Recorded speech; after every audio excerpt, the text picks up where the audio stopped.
Good evening, everybody, and welcome to a regularly scheduled meeting of the Waterville City Council. There are agendas available on the table near the entrance or online at the city's website. Consent agenda items are routine items which are voted on in one motion and vote. Unfinished or new business items are voted on separately. Councilors will be given an opportunity for questions or comments, followed by citizens who must speak at the podium and identify themselves. Citizens will be allowed to speak one time per agenda item for up to 3 minutes.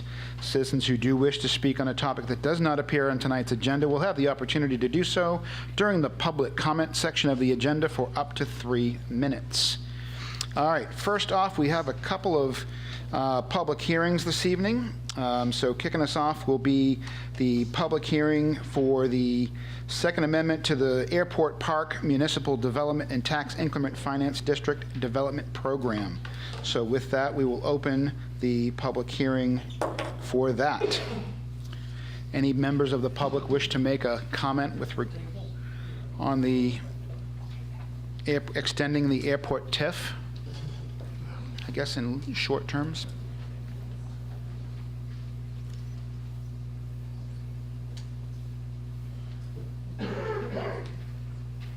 Okay. 1 second.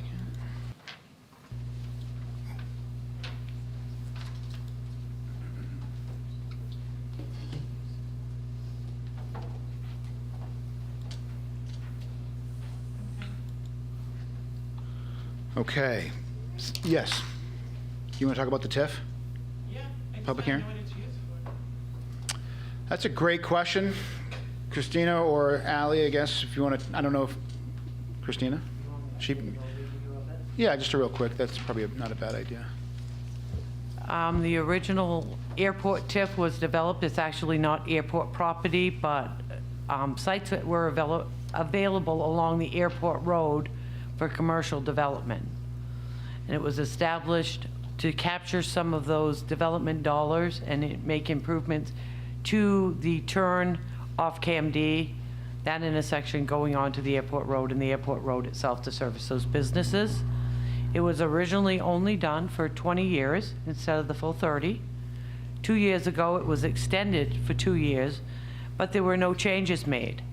However, there was a lot of discussion in regards to how much land was tied up out there because the original district TIF'd the whole road because funds were going to be used in that. And that limited how much acreage you had available to offer for TIFs in the downtown areas and possible housing developments and things. So based on that conversation and Randy's needs and what has occurred out there, and my understanding from Randy is that there was a better location to place the road anyway because of some wet areas, and that is why the trails were removed. So we took what has been expended out there, proposed removing some lots, adding some lots, redefining because some lots had been divided, and extending it for the full 8 years. And that frees up some property that you can utilize in other TIFs throughout the city. And it still does what he needs it to do out there to offer what properties are still left. So that's why it's being proposed. And the money captured from that has solely been put into the projects out there that support the airport or for the airport operations itself. All right. Thank you very much. Currently, it's capturing about, last year, $43,000 a year. That's with the new assessments. Prior to that, it was capturing only $27,000 per year. Any other questions or comments with regard to the airport TIF? All right, seeing none, we will close that public hearing and we will move into public hearing on the FY26 municipal and school budget. So we will open that up for public hearing at this point. This is an opportunity for folks to come and ask questions and gain some insight as to where we stand or what they want to see or not see or anything like that with regard to our budget for next year. So With that, is there anybody that wants to kick us off and offer any? Sir?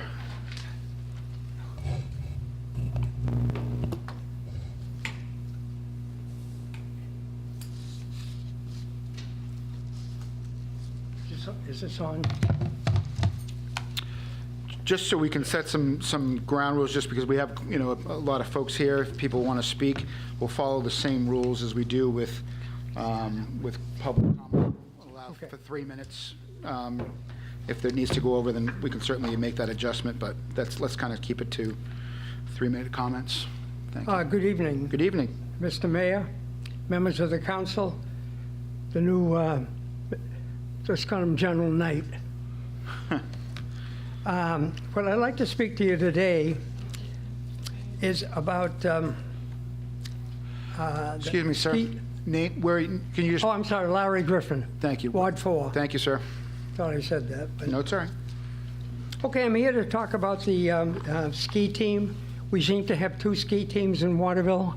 One is legitimate, which is the high school, and should be funded by the city of Waterville. Then there is another club, really, up at Quarry Road, that right now is getting funded by the city of Waterville. Can I pause you for 1 second? Does this tie into the 26 budget, or is this something different that we want to talk about? Well, yeah, because the budget, in other words, are you funding one group or are you funding 2? I Okay. would say that's part of the budget. Okay. Correct me if I'm wrong. No, I just want to make sure. Thank you. Yeah, so basically we have, and it's been going on, well, the last few years, there was a gift from what's the name there? Alphonse, thank you. When you get 88, you have to think a lot. Things come slowly. Anyway, we have up at Quarry Road, we have a program that's funded by the city. It's a club program, and there are no club programs in the country where people ski, save Camden, and Camden does not have a regular high school program, so there's a self-sufficient. So so everyone else is losing money on this. And years ago, when the quarry started, Waterville gave $250,000, Colby gave $250,000 as well. Currently, there's between $150,000 and $205,000 being spent on the slopes and the cross country and what have you. Now, with this second club, we have the same Waterville, which is legitimate, which I mentioned, the high school, and then we have the city paying for that and taking $8,500 for the coaches. Waterville is paying for both ski clubs, both ski programs. But I don't know, unless you add 2 or 3 hours to the 24 hours, the coach at the Quarry Road, you have the same coach for both the high school and Quarry Road, same team members, same time, same events, and same practice times. So I think this has to be evaluated because this was a program that was supposed to be sustained by the Quarry Road. And the problem is that this money, especially with the club, is going to out-of-town skiers, okay? And their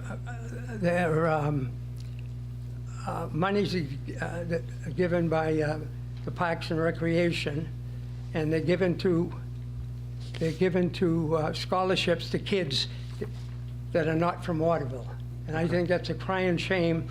In Waterville, we have 13.53 square miles. Poverty rate is 25.3. poverty rate for kids under 18 is 33%, and those at the schools are 66.3% economically challenged. So I think we have to do something here, because if the taxes keep going up, you're going to chase people out of town. You've got to have a reason to come here. You've got to have an attraction, and you've got to have a retention program.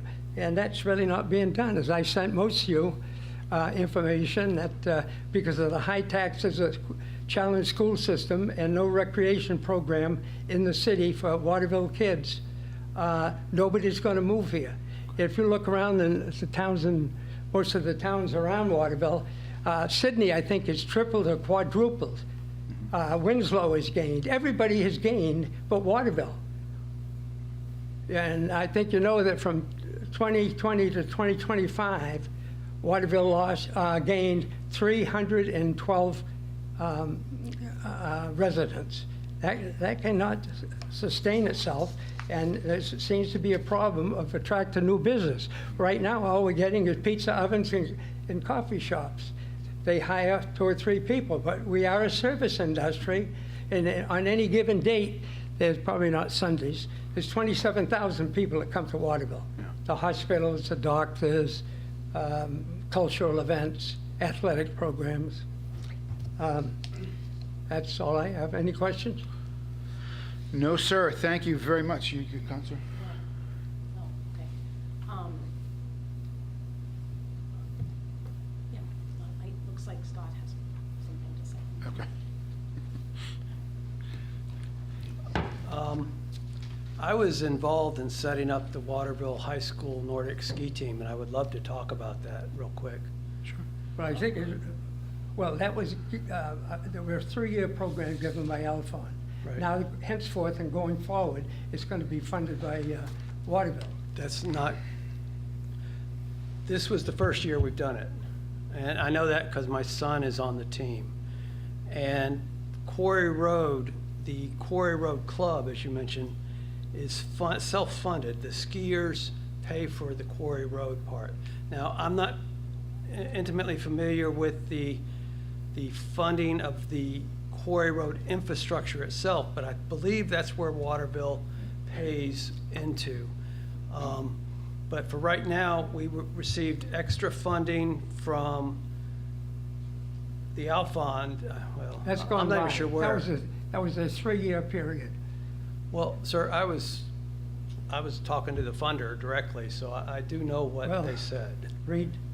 But the point is, this is a proof of concept. As an example, this was the first year, because we don't have a high school team, the kids can't compete at the state level. This year, we had kids from Mezzalonsky High School that were actually they're on the Quarry Road club team, and now they're able to compete as a high school team, and we won the state championship. We had the top male skier in the state. Yeah. That's now, great. my son I'm hoping to be there in a couple of years, and Yeah, he'll be where able do to you live? compete. I live on Ward 6. Okay, you're from Waterville. Yes. Oh, good. I think that, I just want to clarify that Yeah. I think there's some misunderstanding about where the funding's coming from. yeah, No more than some, but, like, it's misunderstanding okay. here. Yeah. And All right. the Quarry Road is not funding itself. Okay. It loses money every year. Okay. Thank you, Mr. Griffin.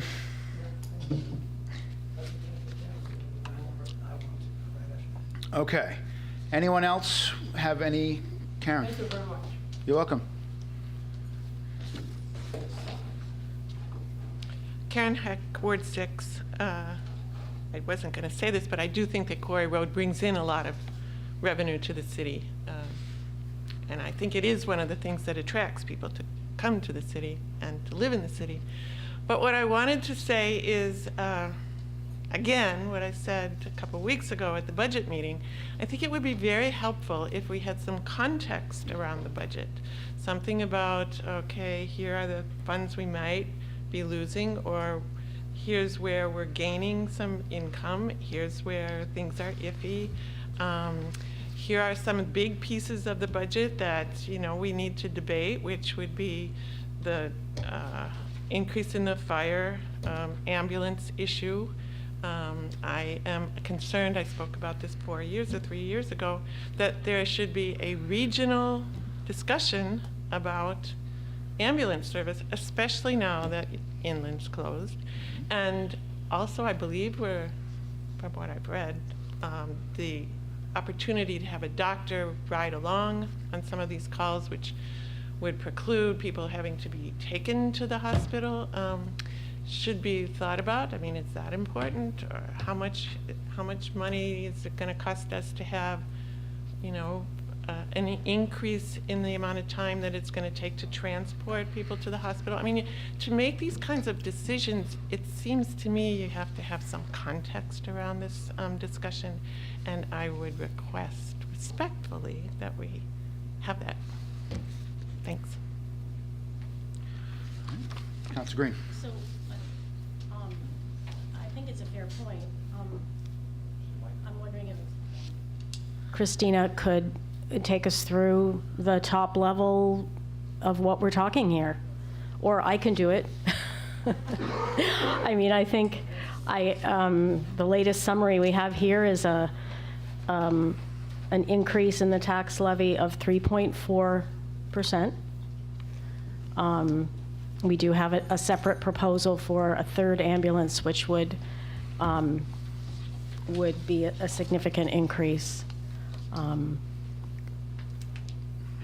Could you give us just a summary of what we're winning and losing in this budget? Sure, I can try. We originally started out with a budget, municipal increase of about 13.5%. We had plugged the school in at 5% because we were unsure. We knew there was negotiations going on and we were not sure where those figures would come out. And the county had come in with significant numbers for the second year in a row. Going down through, the school's done an excellent job. They came in with a very small increase of 1.31% for total dollars. Let me pull it here from my summary page. In the budget of $144,782. So that was a pleasant surprise of how well that came in. The county ended up settling for a 9.46% increase. Still significant, but a lot less than where they started out. The increase from that was $113,823. The others have to do with the overlay and slight change that will occur because of Lockwood 2 in the TIF, but that is outside really of the taxation. We show it there because it's collected through the tax process. And the city, starting out at 13.5, has lowered theirs to $521,061 for a 5.86%. So when you add all of those together and average it over the tax commitment, it's a 3.4% increase overall. The city was very, very lucky. While there were some initial reductions, there was a significant increase to revenue sharing. We had originally taken out some of the fund balance and sent it up in that manner, but it would have been such a significant tax increase that we put it back in at the same amount funded the prior year and left it for a council decision if they want to do something different. I sent a list out to all departments asking them what they can and cannot do. I've given you an updated list of who was included in the updated summary. I apologize publicly to Public Works. Matt did submit it back to me and I did not get it in before the new notice came out. And then I got also a $4,000 reduction from the city clerk that came in yesterday morning. So we will add those to the list. But that list, as I had explained to the mayor and to Councilor Green, there was a talking point to start with. We had very good conversations with most departments. Those items were chosen because there may be other funding sources of how those items could be funded, or significant improvements may have been made to their facility which might allow for a reduction in the maintenance cost. They were just thrown out there as a starting point. And I have to say, I'm very pleased that we're up to close to 90-something thousand dollars out of the list, just by having those conversations and trying to look at how to better utilize maybe some resources. So that's our current status. We have several things that have not been decided by the council. Those are included on the front page. I did go back through and add excise taxes to the bottom of that page. Code officer suggested during his budget that potentially there could be some increase in fees, and he had that tiered off at lower level, middle level, and higher level, and what that might take in. So I put a number there for middle level range. So those are included when you look at the top of the proposed budget, the second line down. If all of those were incorporated, both the cuts and the additional revenues as proposed, it would change from a 3.4% increase to a 1.83. Anywhere in between there, you can add, subtract, and I think that'll lead right into the mayor's friendly version of this. We've been in discussions about how to have this set up so that as you add and subtract, you can have real-time numbers of what it looks like, how that mill moves, and what it means based upon the existing valuations. So on that, with the current proposed change on a $100,000 home at the 3.4%, 100,000 of value would translate to $64 increase in the tax rate. And it goes up from there across that board. The next one line below that is if you did reduce it by all of the things on the bottom and it dropped it to 1.83, 100,000 in value would then equate to a $34 increase. So it really allows you to get a feel for house values and how that mill rate will change based upon the decisions of what goes in and what comes out. And then below that, to do justice, because we know no decisions were made and there were discussions left to be had about the third ambulance proposal, we also created a line in there. So if you choose to add that, you can track what that impact will be also based on the valuations. And I think the mayor was going to bring that sheet up so people can understand it better. Yeah. And hopefully that gives a overview. Thank you, yeah, that's great. I have one clarifying question. This new summary that we got today with the 3.4% increase, which of the cuts does that include, or or revenues, or what accounts for that change? That shows on the list that I provided to you, the cuts that were already determined and included. The 75,676? Yes, So that's inclusive of this number currently? that's right. Anything else that we talk about that's on this list would go on the sheet to move it in real time? That is correct. And the remainder on the original list that I sent, barring those specialized items on the bottom of code and those extras, Right. is the first number up there on spending Yes. was what was remaining. So when we finalize with the departments, that 50 may go to 20,000 when I add Public Works and City. Maybe we didn't get to the full 50, but maybe it adjusts the other way. But I listed in that manner. So if we got all the dollars, it will adjust by that amount. If we don't, then it will be the difference. Right, okay. I pulled all those out and just set them aside so that as we talk about them and add them, so that we can see them, we can see the movements. So I wanted to make sure that I took the things out that we needed to take out, and we put in the things that we need to put in as, you know, the council goes and throughs and has their discussion. Any other members of the public wish to speak? You certainly can, yes, please. Okay, thank you. Yeah. That's helpful.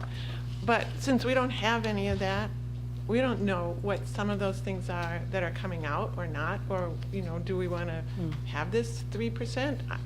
I'm not here to say we need to keep taxes level. I mean, maybe the school needs something more. I don't know. And it's just a little frustrating, I guess, because generally what happens is then people just get up, here's the budget, people just get up and say, this is too much, we can't have this, we can't have that.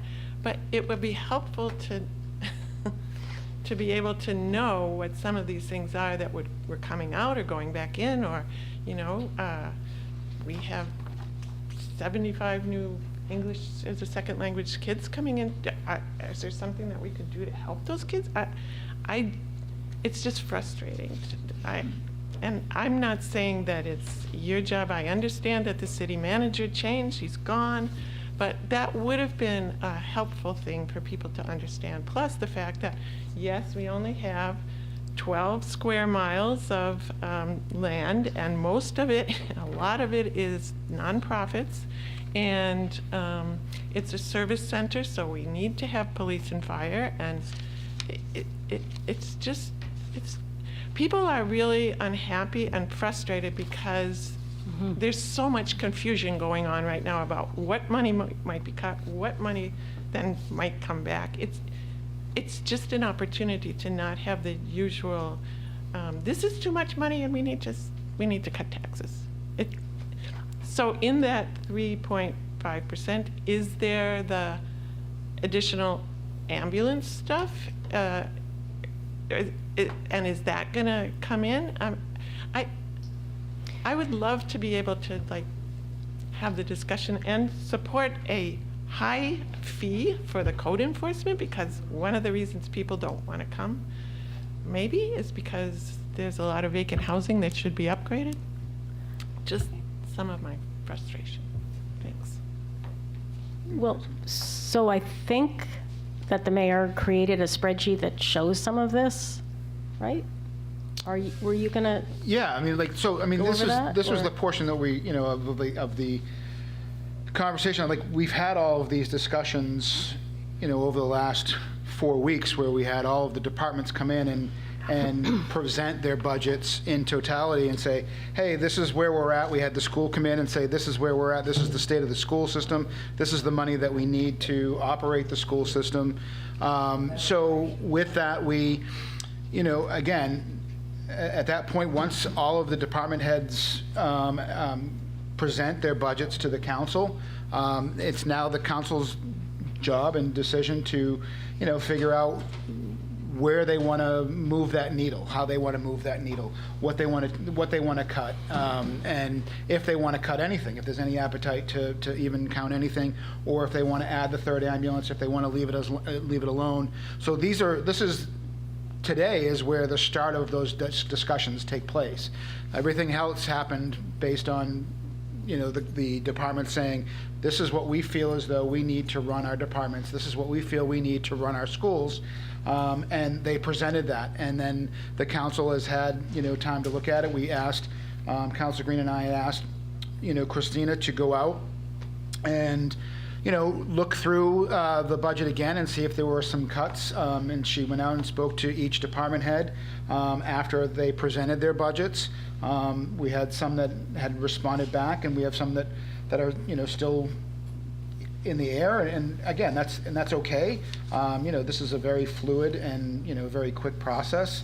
But I mean, we have until the end of June to kind of iron everything out. So. I think we're in really good shape, and I think that you know, where we are, I think is a good place to start. So again, this first portion of this is, again, the public comment. If you want to make a comment on the budget, or if you have a, you know, question or concern, please go ahead, and then we will certainly dive into those. And then the council will, you know, again, it'll go from, you know, the public to the council to kind of have the discussion. We'll throw this, you know, this spreadsheet on the board. We can start talking about things in real time, and start making any decisions and having conversations, because in 2 weeks, that's when we're scheduled to take the first reading. And then after that, we have we really have, 2 more meetings, right? Like, so we scheduled it for the budget to be, the second vote on the first meeting in June. If there are still discussions and conversations that are going on, we can certainly delay that to the second meeting. So we can continue those conversations that, counselors and folks need to have. So we certainly have plenty of time to kind of hash these things out and go through these things. And today is simply the first step of that. So with that said, anyone else from the public wish to make any type of comment with regard to the budget as it stands at this point, 6:32 p.m.? Sam?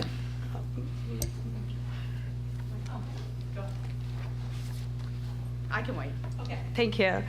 So Mike, I had a question. So does the public have a copy of this package that we have? Because I think it would be really helpful if they had something to look at or what we're looking at. I don't have a hard copy of it. I don't. Or even if we can put I it have on a the hard copy. screen This is with mine. PowerPoint. No, this isn't. I think what might be actually more useful here is a plain language version of this that's a summary of kind of what we're talking about. It's one thing to list off all the actual costs going down the list, but it's a little bit different for the average person, and oftentimes myself included, to see that, X amount of funds this budget is being increased due to cost of living adjustments, and Y is being reduced because we aren't getting as much money from the state or something like that. Like, just very common, plain language explanations for what these are is what I think most people are looking for, because, we sit up here, we volunteer to read through a budget. The average person isn't looking to do that, and a little bit of translation from our part probably is a good idea.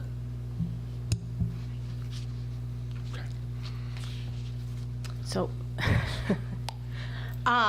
So I emailed a couple of you about this, but I just wanted to kind of say on the record. I think also one of the frustrations, I'm glad that Karen brought that up, is like some of these budget proposal meetings or presentations, it wasn't super clear as to when they were.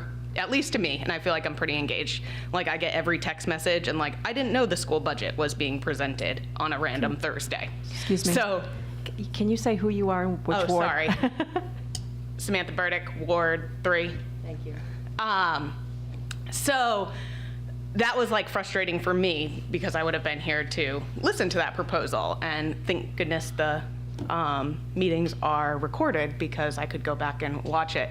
But I just wanted to be on the record saying that I'm glad that you brought up the school budget, because I was blown away that the school board was able to produce a budget with only $100,000, $147 and change $1,000 increase. And I'm here as a private citizen, but I work in the education space, so I have a very good idea of what other school boards are facing and other cities are facing as far as increases to their budgets. And I just hope that you all know the hard work that must have gone into that budget proposal to come back with such a fiscally responsible budget. And I know that you all have so many hard decisions in front of you. I don't envy that in any way, shape, or form. And this is a very hard budget year, and there's a lot of unknowns, and I completely sympathize. I wish that we could give our schools more. I know that, like Karen had just said, the multilingual learners coming in, and as people, Spencer probably knows, change districts, and with the state funding formulas and the unknowns of what could be coming from the federal government and being cut, and that funding that we really rely on. I just hope that the council will keep all of that in mind and support our schools as fully as possible. I know tax increases are difficult, but it's vitally important that we have a fully funded school system if we are going to have people move here and have prosperous lives. So, thank you. For me? Yes. Oh. So my question for you is, do you think that the school, like, do you think that we're being safe right now? Is it on? No, just closer. Okay. Oh, sorry. Okay. So do you think that we are spending enough at the school? Do you think, because I understand they put a lot of work in this budget, it came in really low, but do you think we need to add a little bit more to it? Do you think that the city needs to contribute a little bit more? I don't think that I can answer that, Flavia. Like, I would ask the chair or the superintendent to answer those questions, because I'm not sure sort of what their funding structure looks like. I do know that the current federal budget as presented cuts all the Head Start funding, Yeah. which is really alarming. That doesn't necessarily impact our direct school budget, because we're almost like the pass-through for Educare on that, as the superintendent, I think, explained during the proposal. But also the way that they're going to be giving us Title I funds is a little different. They say they're not cutting it, but it's questionable how much money could come. So those are funds that are important, and I think having a plan or working with the school board to make sure that they're assured that they have your support would be important. You know, I think it would be great if a counselor could go to a school board meeting and and report back or something, like, just so that there's that additional voice. School funding is so incredibly complicated, as Spencer probably knows from his time on the board, that it's hard to know, right? And there's so many unknowns. And I mean, if the state budget ends up with the signatures needed to go to referendum, that's another conversation as well. So there's a lot of unknowns, I think, but I'm not sure what went into. I didn't go to the school board meetings transparently over their budget, so I'm not sure what else could be added or what they would want. But I just want to express that I hope that's not an area that we're looking to ever cut, and that we're really trying to be as supportive as possible to the school board. Oh, thank you. Mr. Mayor. Yes, Councilor Green. Thank you. So I appreciate what everyone has said about the confusion of this budget. I think this is a very confusing time. For me, the story of this budget is that we have an extremely uncertain funding landscape in general, right? We have actually quite a modest increase in our budget. And the fact that the school budget increased by a small percentage is, I believe, due to the fact that revenues were up. Of course, I agree that we need to support our schools. We need to make sure they have the resources they need to do this important work. The biggest increase, well, the county taxes increased a lot, almost 10%. Like, that's huge. And we had contractual obligations from our union negotiations and our commitment to supporting our staff. So those are fixed costs.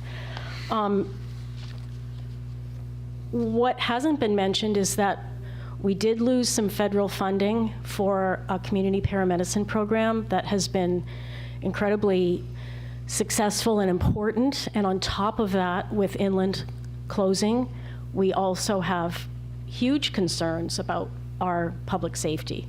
So while we have a budget that seems very modest, we actually, the 3% increase or whatever it was exactly does not account for the proposal and the biggest decision that we have to add a third ambulance, which would add 13% to the budget, to the tax levy, I believe. Is that right, Christina?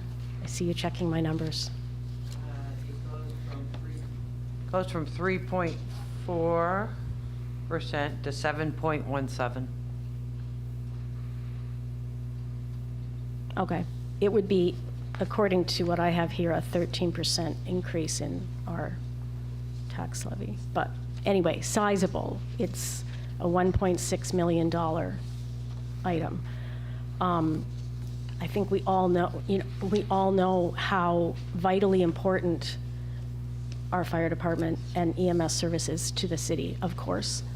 And then this is one of the hardest decisions we have. I also think it's important for us to consider the landscape that we're in, which I just saw an article today about all the cuts proposed in the federal budget, which, as Sam mentioned, include Head Start, FEMA preparedness grants, substance use disorder programs, EPA for clean drinking water, fair housing enforcement, heating assistant, community service block grants, rental assistant, et cetera. It's potentially a huge loss of funding that we rely on. So that is the landscape we're looking at right now. And I do appreciate everyone who's worked on this budget, including, well, of course, Christina and Sarah, but also all the department heads, and looking for ways to save. I mean, this is a very bare bones budget, I believe. And now we have to get down to it and decide what we're going to do with it. So, May I respond to the 13%? That was coming from the original third ambulance proposal budget sheet, which was a draft. okay. And if you go down, you notice there's no school numbers in there. Okay. There's yellow highlighted copies. And before we would work some of those other numbers out and finalize, the county was at still the projection. So when the mayor brings up his sheet and shows it for people to see, the budget was that third ambulance, a corrected one, will be on there, on that third line. Okay, but I don't believe I've seen it yet, so. You it's should just- have a sheet like this this that I was sent out. We had the third, Don't we had the think- third ambulance that we got. In this. Oh, yeah, well, that hasn't gone, like, no. We didn't do a new one. Oh, okay, thank you. Well, anyway, let's see the mayor's All right, that's great. spreadsheet. I just wanted to Well, explain why our numbers Are we were done with the different, public, that's all. does anybody else from the public wish to make any types of comments before we move into the council discussion at this point? Okay, seeing none. Patty, or anybody that uses Zoom, how do I share this particular document if I am in Zoom? Go ahead. Just pull up the Zoom window. Go right there. Right here? This Yep, one? yep, click that. And then Oh, click I on can the just- window that you want. Just all click right, it. hold on. Well, I gotta make sure which one I want, though. You can just do the whole desktop. I don't pull it up if you want. want to do, Yeah. Is that what you want? Go for it. Hit share. oh. I want to make sure that this is the right one, because we have two of them open. Okay, there you go. All So right, you're perfect. gonna have to zoom that bad boy. How do, You go up into here, up into view, Christina, I have a question real and quick. then zoom. With right the, there. So I would go in, 200. using the like You're not gonna see that shit. $34 increase for taxes per 100,000 for the low budget and 64 for the high budget, if we were projecting that forward to the ambulance, It's right below it. right below it, see, I don't have that sheet unfortunately, so, can, I'm sorry that you don't have that. I thought that it went out to everybody and not just the mayor and Rebecca. It went with my original cut sheet, Yeah. but you didn't get the summary sheet. So I certainly will get it out, and my apologies that it didn't get to all of you. I thought you had the preliminary, and then he was going to bring it up on here. okay, as long as it's part of this, that's fine. Does that include that 5% that we talked about for non-union workers? No, Okay. no, it includes what has been contracted and what has been agreed upon departmental-wise so far. Okay. all right. Would we be able to get some numbers with that included, the 5%? Do you have the paper do you have the paper of what those were? I had it in my. Yes. Yeah, I can add them into this. That's not a problem. What the amounts are to see what it does to the number. Correct. Thank you. Yeah. Okay, so council, just to members of the public, just to walk you through the sheet that we talked about. So what we have here is, the current budget that you all received a summary for, which Christina has said includes the cuts that were made according on this sheet here. The $75,676 is inclusive of the proposed 2026 budget of the $24,105,138. Okay, what that you'll see is that equates out to a mill change of 3.4%, or right here, or an increase in the mill rate of 64 cents. Okay, as we slide over, what you'll see is this is what a mill equals currently right now in the city of Waterville. One mill is $1,229,943.92. And what you'll see here as we go through this is what you'll see is house values. I did a series of house values so that folks could see, as this is where we stand today without any changes. So the budget as we discuss it today, if your house is valued at $100,000 or assessed at $100,000, you would roughly see an increase of $64.49 for the year.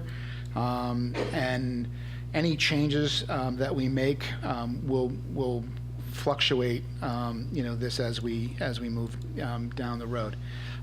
So one thing that I do want to make note of is that, again, this is not I don't want people to say, you know what, when you guys had this discussion and you made these changes, you said the mill rate was going to be 68 cents or $1.50 or whatever it is. Again, there's a lot of things that go into that. Once Ally does the assessment, this is not the final number. So this is, again, a working document for the council to have its discussion and kind of see as things, as they add or subtract things, what that does, and they can make a decision from there. So with this, you'll see down here the proposed third ambulance. This is line 7. And you can see right now if the council adds the third ambulance, it's a 7.17 increase in the tax levy, or $1.36 in the mill rate. And again, if the same applies, that if we go through here and we say, okay, if your house is $100,000 and you're assessed at $100,000, then your tax increase would be $135.90 for the year.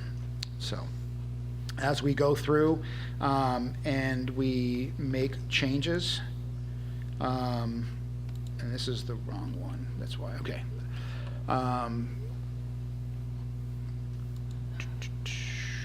This one, thank you. As we go through and make changes,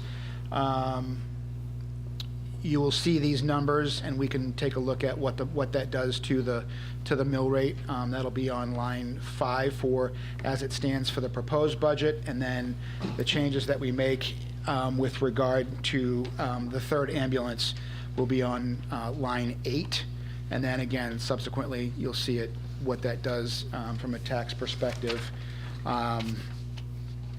for the different house values. So where'd you make that change? Oh, view. Yeah. Thank you. All right.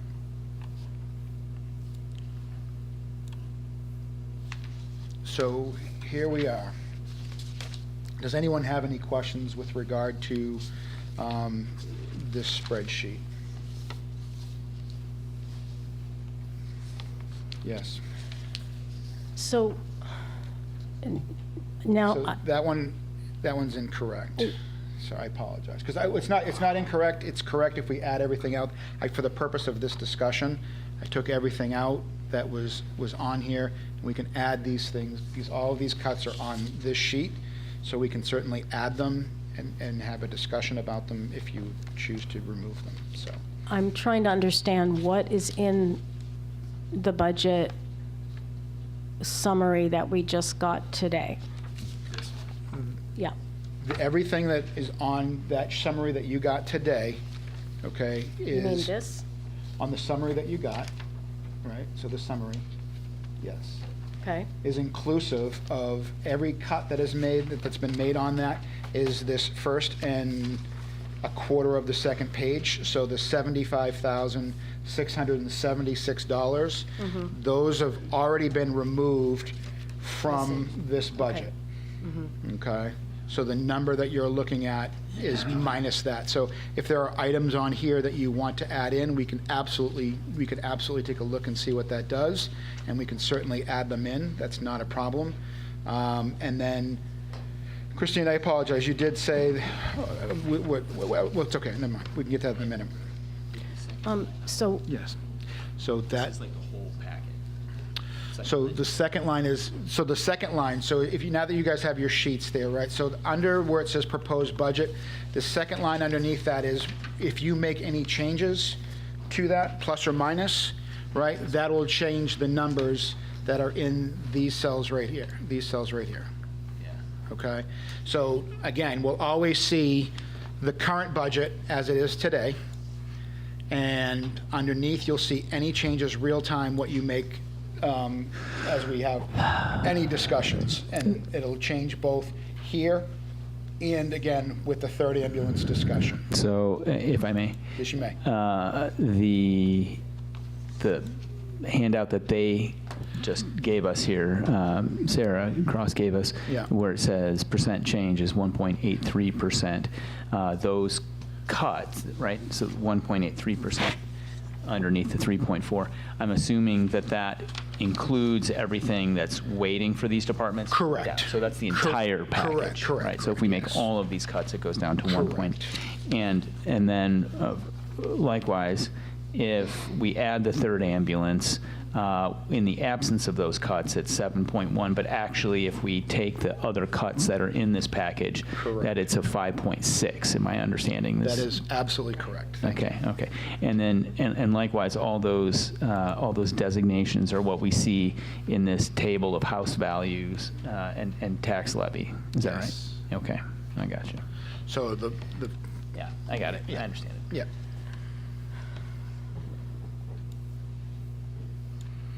Okay. All right. So does this number include the revenues proposed, the additional revenues and changes on page 3? On the sheet that you're looking at here, it includes both of these boxes, right? So the second lines that you're looking at. If you look at the screen, see, yeah.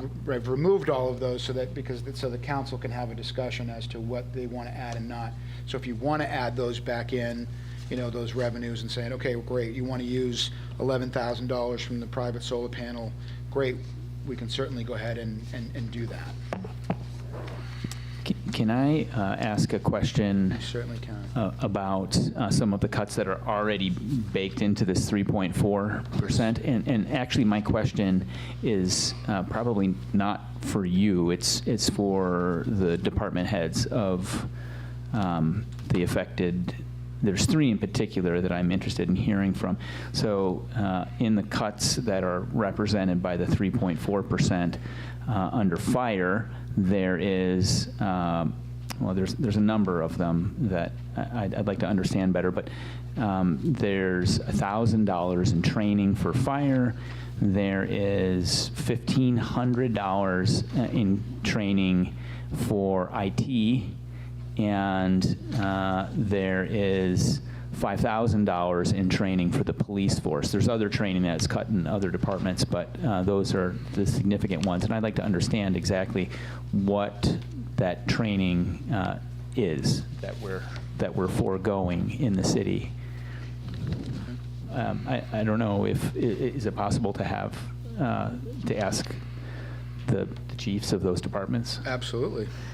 I So, believe they're all here.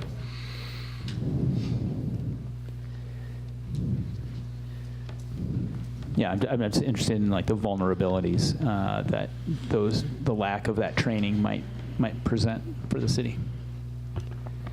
Hi. But just the training line is what you want to know? Well, I mean, yeah, there's other stuff. I mean, $2,500 in facility maintenance. What does that mean? You know, but yeah, training is the first thing that jumped out at me. Like, what are we talking about here? Yeah. I mean, I don't want to cut anything, but I'm trying to play nice here, Yeah. right? I know, I understand what we're asking for on top of all this. So we sat down the other day and we really looked at the budget very hard and saw where we're at with the certain things. We were willing to take $1,000 out of training, knowing that I'm asking tonight for you folks to pass this grant that we just got, which will help offset some of that this year. So I felt comfortable that we were going to be okay if we did that. I don't believe we'll lose anything this year as far as us going the trainings and all my folks being able to be trained, just because we do have a significant grant coming in that is going to help us with that. Okay. The facility maintenance part, we started at 5,000, so I cut her down to half of it. It was like a negotiation thing on a car. What are you looking at with that? Well, we're running an aging station now. You know, we try to do the best that we can. We did pass in our new union contract that I am allowed to ask if our folks have a specialty that they may have a certificate in or a license in, that they can do the work instead of us going out to hire the work. Point in case is we have a new heat pump that we bought last year that we need installed in our fishbowl. And young Alex Audette here, our captain, he is licensed to put those in. So instead of paying an outside contractor to come in, we will use him to put that in, which saves us obviously a significant amount of money. So things like that is what I felt comfortable with, that we could still do what we need to and save a little bit of money there. Gas motor and fuel, we sat down and looked at the last couple years, and with the decrease in fuel and with where we have stood every year, we felt that we're going to be okay there. And we'll keep our fingers crossed. Okay. Thank you. So the specific cuts that we looked at and agreed that could be made for the police department were overtime, training and conferences, vehicle equipment lease, range maintenance, and comm center equipment. And so there was quite an extensive list that was presented to us. A lot of the issues that were presented were contractual and simply couldn't be cut. Some others would have been very detrimental to the department. So with overtime, you know, we hope that we'll be okay there. One of the things that is going to be helpful for us with that cut is the change that you guys just approved with the forfeiture funding. So we can take, you know, drug search warrants and the like. Some of that can come out of forfeiture. So we're hoping that that will be able to offset that. That's different than what we were doing this year.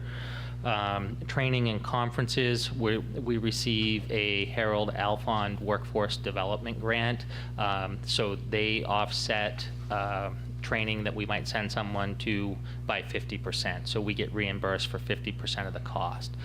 So we're hoping that with that grant, that will be able to offset that $5,000, and we expect we'll still be able to send officers to the, you know, the training that we need to send them to, the minimum, at least the minimum stuff. The vehicle equipment and lease, we were able to make that cut by doing two things. One, changing the types of vehicles that we were leasing, and two, taking a later delivery. So rather than getting it at the beginning of the fiscal year, we'll push delivery back. And oftentimes that happens anyway because they have to procure the cars for us. So I think we're going to be okay there as well. Range maintenance was, we do still need to do some work at the range.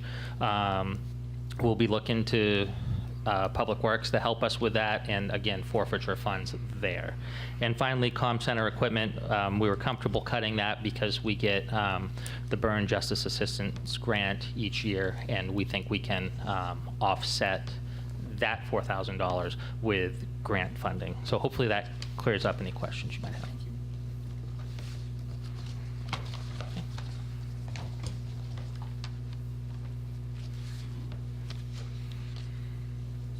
Yes, Council.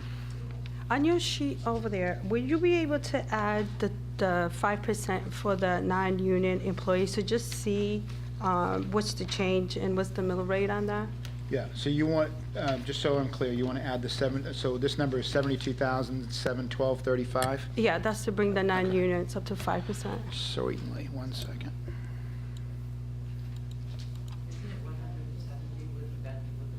Oh, I'm sorry, total impact at 5%. You said, okay. I just did, green means good for me, so the total impact at 5%, it was 72,712. What's the number? Yeah? I just want to put the right number in. Yes. So, This while Joel's talking. Joel, how are you, sir? Pretty good. How's it going? Great. So for the cuts that I proposed for me, Okay. I opted to go for the training, mostly because I've already made some reductions in my equipment. As we know, prices are going higher. I don't anticipate that's going to be changing in our favor anytime soon. So there's a conference that we typically would rotate our staff to each year, so we'd skip it this year. And then the mileage was just it's a small line anyway. I just cut it in half, since we've never really gone more than half of that anyway.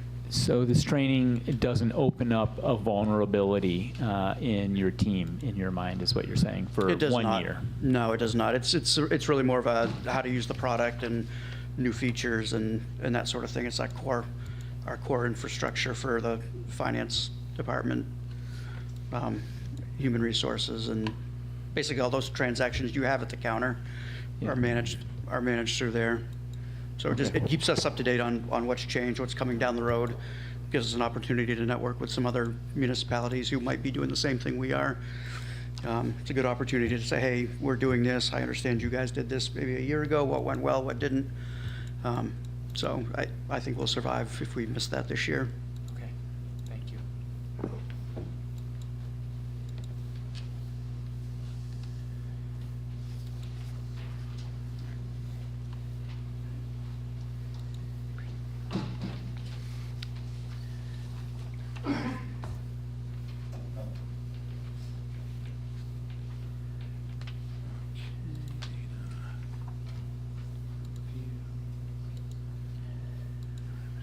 Okay.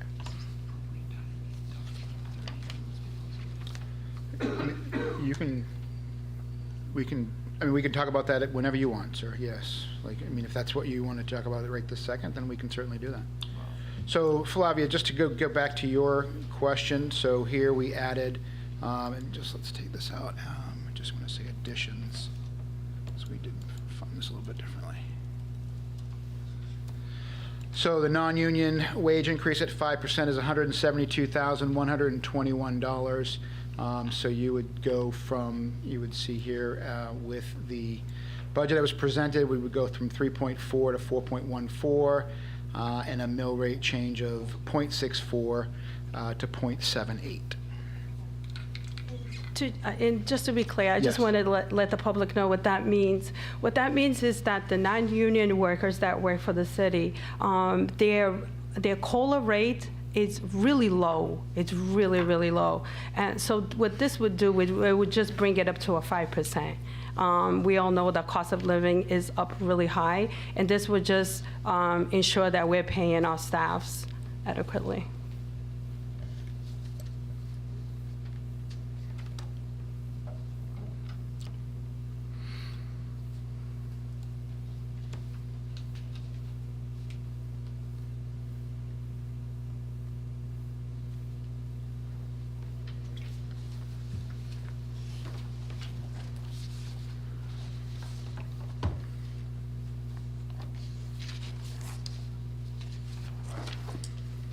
question? Counselor, yes, please.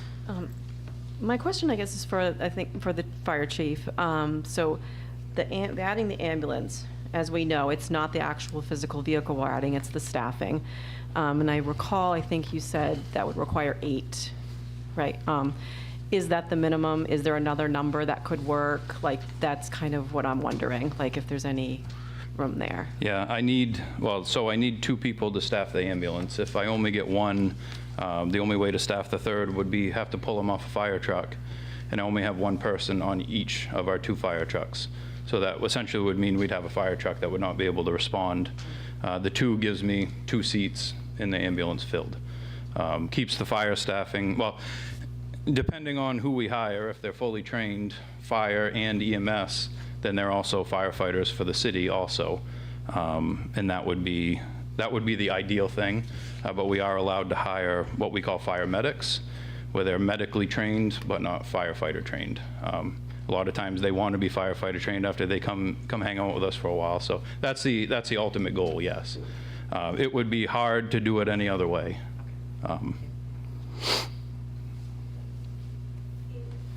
Have you here? Yeah. Okay, so this is challenging, Of course. especially at the time that we're in right now. Absolutely. So what about if we were not to include the firefighter into this budget right now? What it would look like looking down the line, like 6 months from now, like a year from now? Would we be able to like start looking into another firefighter in another ambulance in another year? I don't know. I just want to start this conversation. Of course. Maybe of like throwing it down, maybe looking into this in 6 months from now, or maybe a year from now. I just wanted to get your take, so we can just. Yeah. So I've had this discussion with some of you. I would be very fearful if we didn't do something now. I know that this is a big ask, and I totally understand that. That is not lost on me at all as I stand up here. But I think what we have to remember is we are already pushing the limits of what our fire department can handle every day. If you look at the top 10 fire departments that I gave you folks, what they have for staffing and what we have for staffing, we are, out of the top 10 fire departments, we're half as big as everybody else. They all run 3 ambulances and we run 2.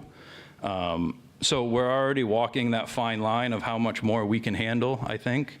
And again, I think the big picture that we look at is South Portland is the same square mileage we are, give or take a little bit. They have 71 full-time firefighters and paramedics on the floor, and I have 32. But we run the same exact call volume. And they have 3 ambulances, and I have 2. They have 4 hospitals, and we have 1. What I'm fearful of is, and I think I did give you guys this last time, I believe, the run algorithms that Maine General has built us on when we can go to Thayer and when we need to go to Augusta. We believe, looking at the call volume that we have and those type of calls in that run algorithm, we do believe that we will be headed to Augusta at least 800 times a year. At least, and that doesn't take into account the people who just want to go to Augusta now, where last year we went there 100 times. We have already started to see the increase in our call volume running to Augusta. And I think I shared with you folks the other night, we believe that each run will total about an hour extra time to us. But we did have a call the other night that went down there for a fracture. And because our equipment is used on the patient, we had a 2-hour turnaround time because we had to wait for our equipment to come off the patient while they did their x-rays, because they can't just take it off until they do their x-rays. During that time, that leaves us pretty much, well, we had 1 ambulance left in the city, and we talked about 35% of our calls are stacked, so we're looking at 1,600 to 1,700 calls a year. Our back-to-back calls where 2 ambulances are out of the station at the same time. So I'm very fearful of waiting to see what happens. I think that no matter what happens moving forward, if we are allowed to have 8 more firefighter EMTs, it will not go to waste at all. This city is growing. We have a lot of housing coming into our city. And that's an initiative that, you know, the state is pushing, and I believe that we're doing very well at it. But every time somebody moves into our city, that person requires services, not just from us, but from PD, from Public Works, you know, from sewer and water. And that becomes more of a strain on your services in the city. So no matter what happens next, I mean, this will never go to waste. And this will help us grow with the city, which is what, you know, ultimately we do need to do. Does that answer your question?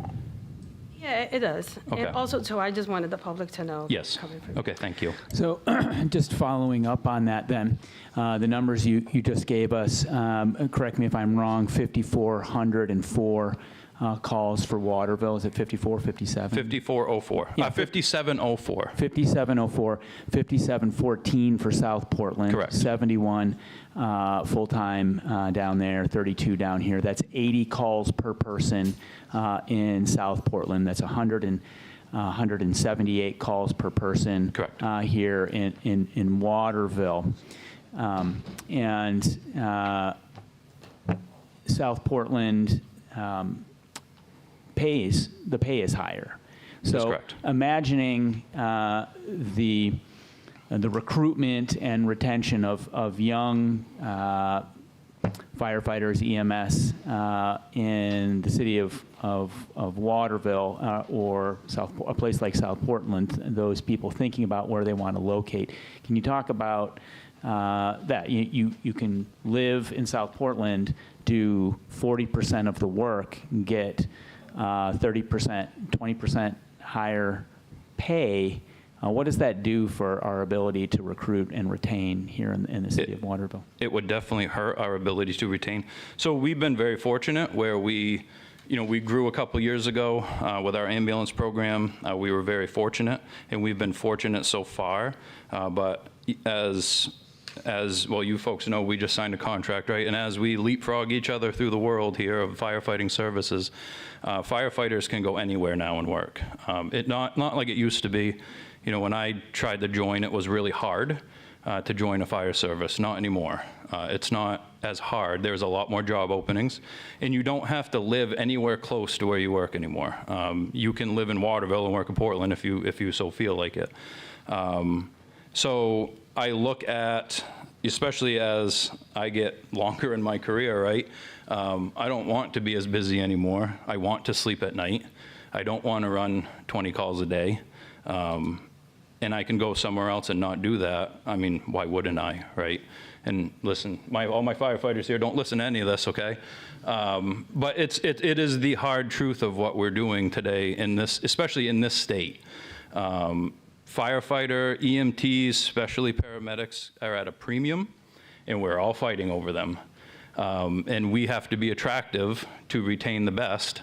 And that is my job, is to retain the best firefighter, paramedics, EMTs that we possibly can. But the hard reality is that we can, call volume is a big deal when people start looking at fire departments. And if I can go to a fire department where there's a pretty good chance I might sleep at night, or a fire department where I'm not going to sleep at night, which is what we're doing now, I mean, my choice would be clear. I know what I would do, especially at this stage of my career. So I am fearful of that. The other thing I'm fearful of with our firefighters is a burnout rate. So, you know, God forbid, I think you guys all heard what happened in Bangor a little while ago. And I fear, you know, those type of things happening to my people here in this city. We have good firefighters, we have good paramedics, we have good EMTs. I like to say some of the best. But there is a burnout to this job.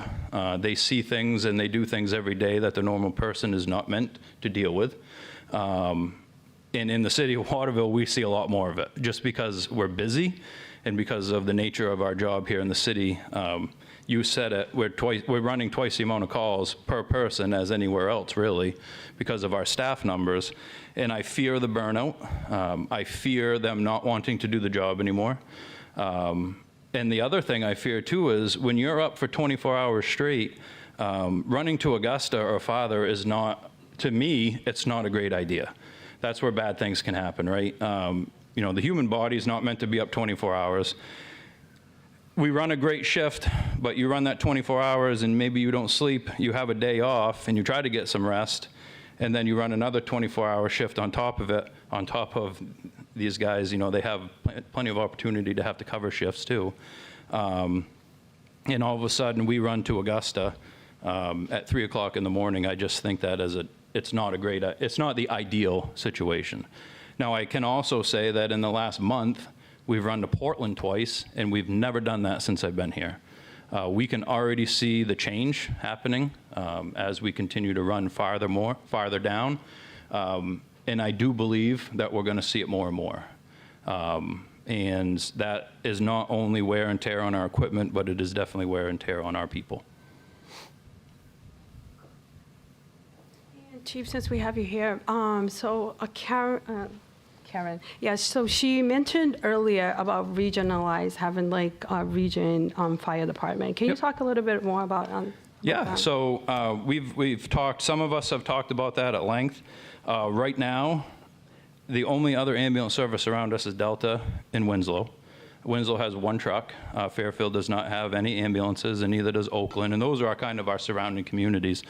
So the opportunities to regionalize are just not there right now. You know, so a little going back to 2022, we decided to put on an ambulance service because of the service that we were getting from, well, the private service that we were using, you know, with long response times, 20 to 30 minutes at times. And to us, that was unacceptable. And I believe for the council at that time, it was unacceptable. I could tell you nothing's changed on that end. So to me, regionalization right now really doesn't work because nobody has anything that we can regionalize with. It would be more of us running more calls to other towns right now, unless other towns run an ambulance service. There's a little bit of fear to doing stuff like that. We can look at anything that you guys want to look at, but there's not a real appetite for our couple surrounding communities that I have spoken to regionalize. They do not want anything to do with that. That is a state of Maine thing. People don't want to lose their local control. I understand. A lot of times because we're kind of the bigger department around, it always seems like we're trying to take over them. So they don't really have an appetite for that. In 1996 and 1997, the city of Waterville and the city of Winslow decided to put a study together to try to regionalize. It didn't happen. It didn't work. They did all the study. They spent all the money. And Winslow decided they didn't want to be part of that. We had combined chiefs at one point in time, and Chief Essler actually was hired as the chief of Waterville and Winslow. Winslow decided they did not want to do that.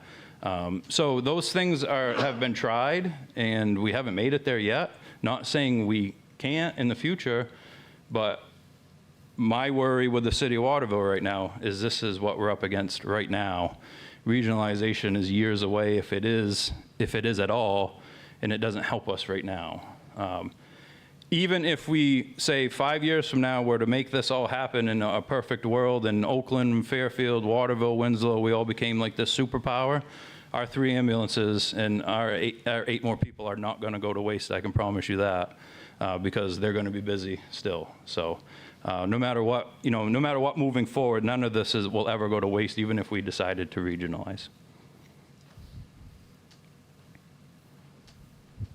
Karen, does that answer your question? Yeah, it's helpful. Yep. The question I have is, Karen.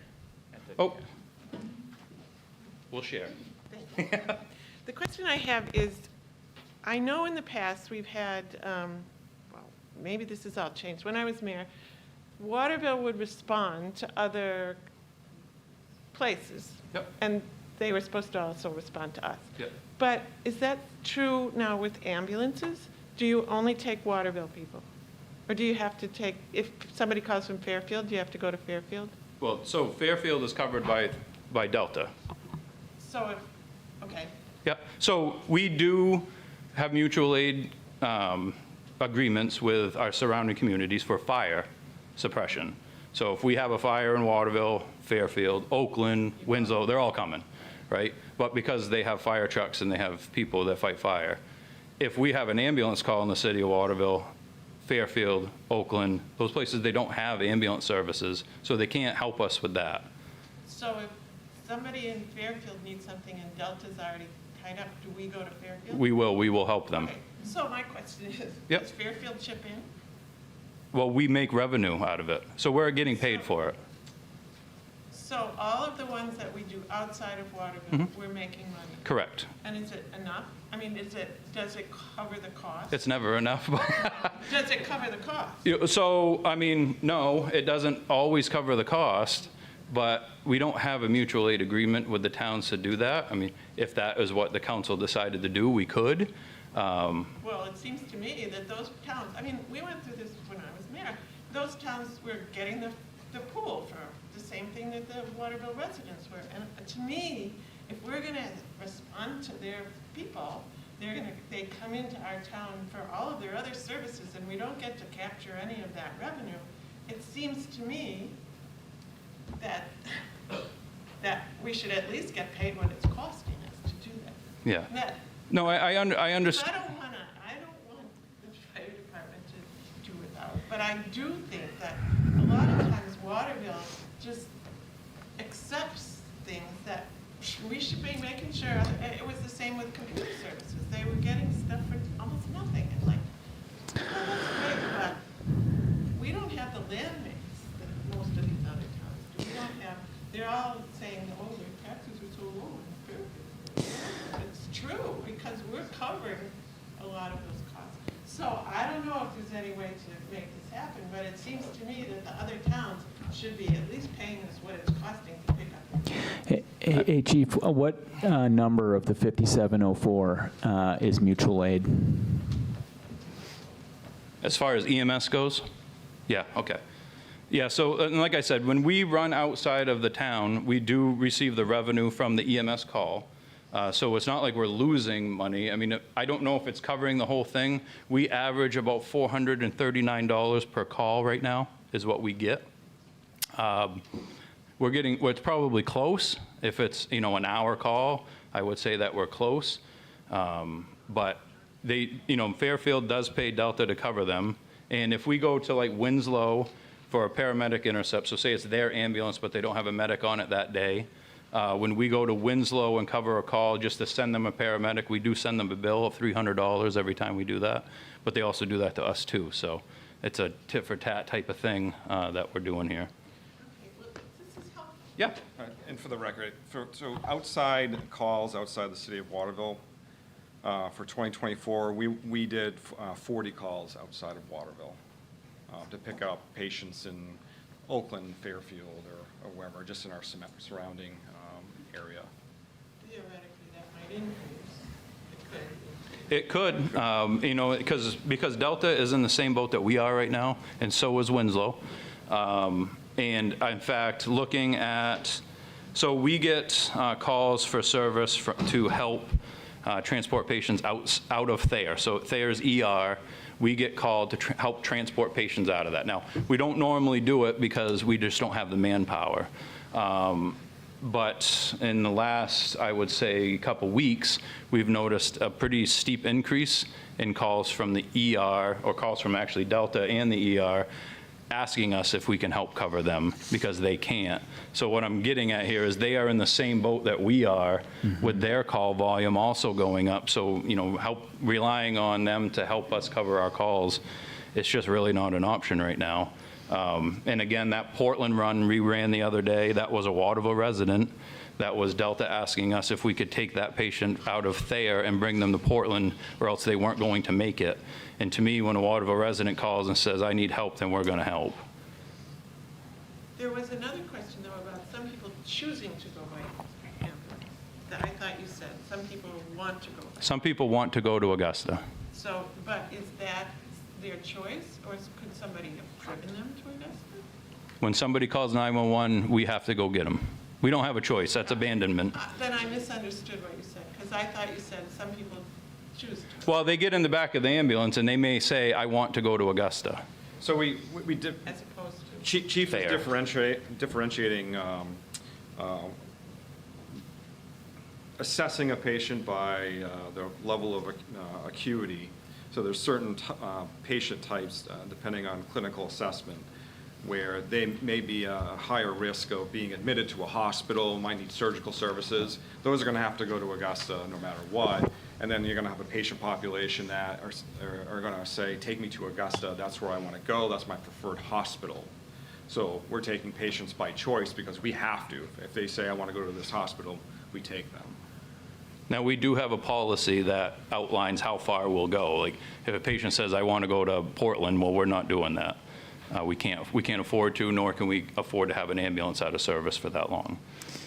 So Augusta is our max, right, for patients saying, this is where I want to go. And we will go as far north as Reddington Fairview.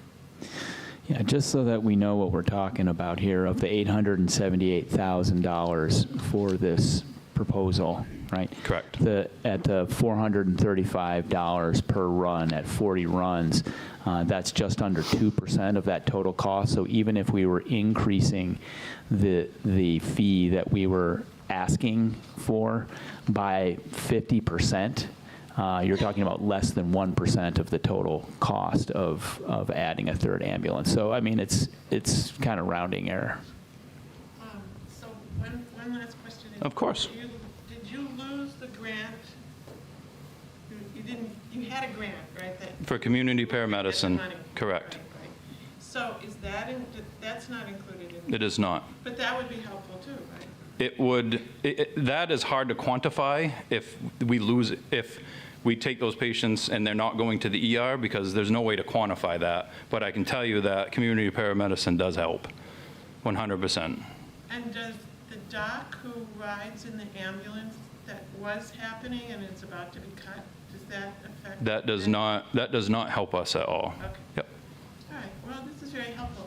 But when you're explaining this, I think to the general public, it means, okay, so it's going to cost X much more if we do this. And if we don't do this, then it might mean a 30-minute wait, or it might mean you don't get to go to, I mean, people, that's the way to explain to me. Karen, in the mic, Karen. So it's like in the recording. Sorry, I'm hogging it. Sorry about that. Yeah. That's the way, to me, to explain it to people, because people are going to come up here and say, I don't want to pay this extra money. But if it's a question of, all right, well, here's the choice, chances are you may never need it, but if you do you want to wait 30 minutes, or do you want to, that's all I'm saying about being in some kind of context for people to understand what, and the same, I think, with the school budget, there might be more things that they might have cut a lot to get to where they are, but thank you. You're welcome. You're very welcome. And any questions, I'll stand up here all night if you guys want to ask. Some of these I have ingrained in my brain right now, but I also, another number that I think it has to be talked about quickly, if I may, is our ROSC rate in the city of Waterville. I think that this number is astounding. So ROSC is return of spontaneous circulation. So if we have a person that goes down, they're in cardiac arrest or they're pulseless and they're not breathing, our ROSC rate, or return of spontaneous circulation, is 58% in the city of Waterville. That is 100% attributed to our 60% 5-minute response time, 0 to 5 minute response time, 60% of our calls. The national average is 32? Yeah, it's well. I think the national average is like 32% ROSC rate in the nation, so we are over twice the national average. I think that number is astounding, and that number is a direct result of us being able to be on scene quickly. And like I said, 60% of the time, 0 to 5 minutes, we are on their doorstep making entry into their house. If there is a delayed in response, I mean, that number will go down, because that is the number one reason that we're able to get it back. So I think when you look at that, I mean, that does mean a lot. And all I can think about is one of our own goes down on Silver Street a few years ago. We responded, and if you've ever seen it, probably people think that we're going mad, but we treat a cardiac arrest just like we treat a structure fire. We dump the barn. meaning everybody that's in-house, we're all going, right?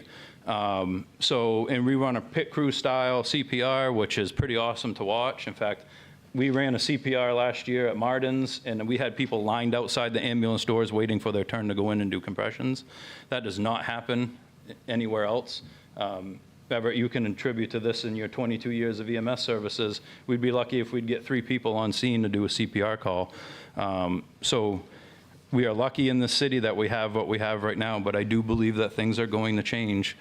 And, you know, like I said, running off this run algorithm that Maine General has given us on the patients they want us to bring to them and the patients they want us to bring to Augusta, the numbers are there. We know that we're going to have to run to Augusta more. There's not going to be any room to bring them to Thayer.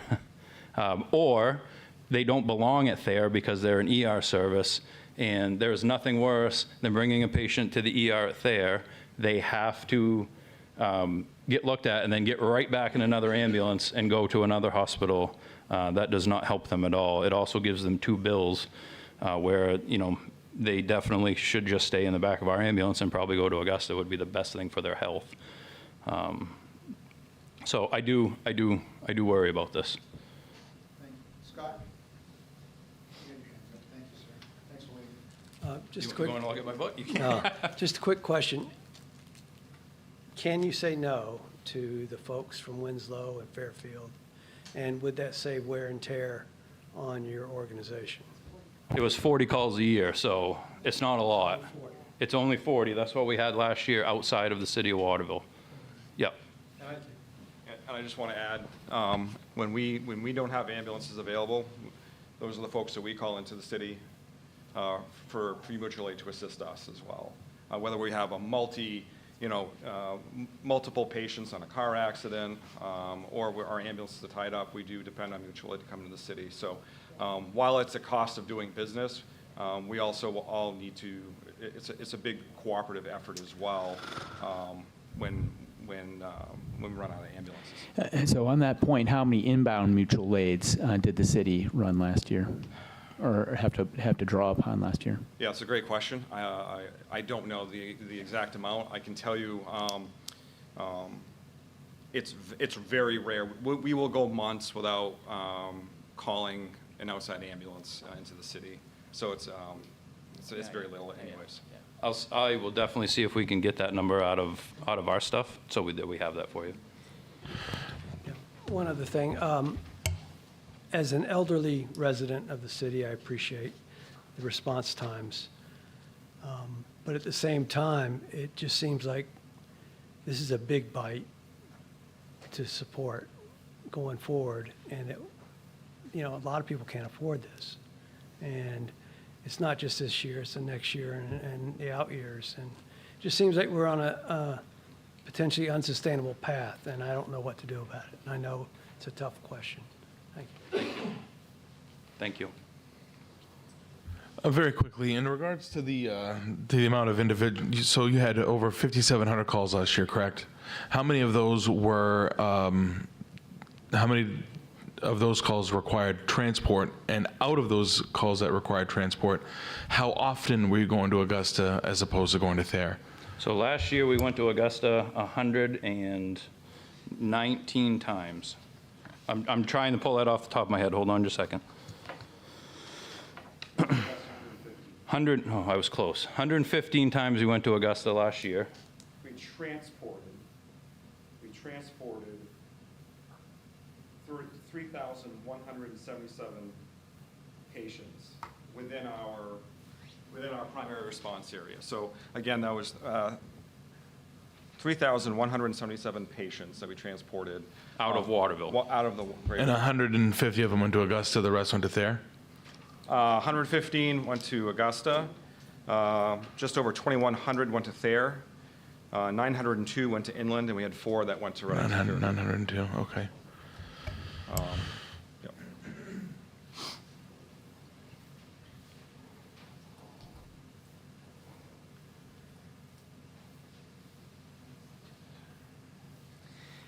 Chief, can you talk about how adding a third team would affect your revenue stream, number one, and the like potential effects on the revenue stream of the longer the longer runs, the more miles that we're putting to take them to Augusta, and then secondly, can you talk a little bit about, so right now, if you have an empty house, I know that a battalion chief can put out, I think you call it a bell. It's some tone on a pager to anyone who's off duty, so they can come in and populate the third truck. But that rarely are you able to put a full team together to actually make that happen. And so can you talk about the impact of losing a swing truck and whether there would be and whether a fourth vehicle is going to need to be added to the fleet and the logistics around that, so I can understand that a little bit? Yeah, so we have 4 ambulances in-house right now. Oh, okay. Yeah, 3 of them are stocked, fully stocked. 2 of them are on the road full-time. The 3rd one is fully stocked and ready to roll. The 4th one's in the basement in case we lose a vehicle for whatever reason, down for maintenance or whatever. That truck will just needs to come up top, be stocked, and then it's ready to go. So we always have that 4th one. Thank goodness we have that 4th one at times because, well, we do have a truck that's going to be going out to get remounted. So that 4th truck will have to come upstairs and be our 3rd. We are going to ask the company that is remounting our truck if we can have a loaner for that time frame so that we never have less than 4 trucks because it is actually quite valuable. The driver's tone, we put them out and we don't really get much back. Back in the day when everybody worked and lived in the city that they worked, and our firefighters all probably lived in this area because they had to, that might have worked, but we don't get much anymore. To be honest with you, with the driver's tone, we might get 1, maybe 2 tops. And one of those is one of our firefighters that retired a couple years ago. So, I don't know how much longer he'll be doing that. So we don't really get much back for a driver's tone. What we're trying to do is compile the numbers on how many times we put out driver's tones so that we can see how many times we're trying to utilize it. But right now, we don't get much back at all. As far as revenue goes, so that total ask for 8 firefighters, again, 8 firefighter EMTs. We don't need anything for our ambulance, so we're not asking for anything for an ambulance. That total is $863, $361.84. That is the very top of the pay scale, which obviously most people we hire, they don't get paid at the top of the pay scale, right? So you'll see that number come down probably quite a bit if we were allowed to hire 8 more people. And what we believe as potential revenue, we're not increasing our call volume because, well, we're not making calls up, so we can't increase call volume, so we're not going to see a massive revenue increase. But we believe, based on the amount of times that we are being told we have to take patients to Maine General in Augusta, we do believe we'll see close to $250,000 in extra revenue, and that's basically because of loaded miles. We get paid when a patient is in the back of the ambulance. We get paid per mileage. So we do believe we'll see $250,000 in loaded revenue. So the 863 number you've given us prudently is the conservative estimate, the most conservative estimate. I do believe that's the highest of the estimates. So correct. can you give us what you would consider to be your most liberal estimate? Based upon the workforce, like the hiring. Yeah, conservatively 8. I mean, maybe 760, 770. It's hard to say. I know last time. I mean, this is where Waterville right now we look in good shape. We had 19 applicants last time. We took 11 to interview and 4 we took the chief's interview, and they were all really good. But I don't know if that'll happen again if we were to hire 8. But I would say, it's $928,000 for a full-time, for 8 full-timers. I'd say you could easily knock that down by $100,000 by the time we actually made the hires, maybe even more, but I'm just trying to be conservative. I don't want to sit up here and give numbers and it doesn't actually happen.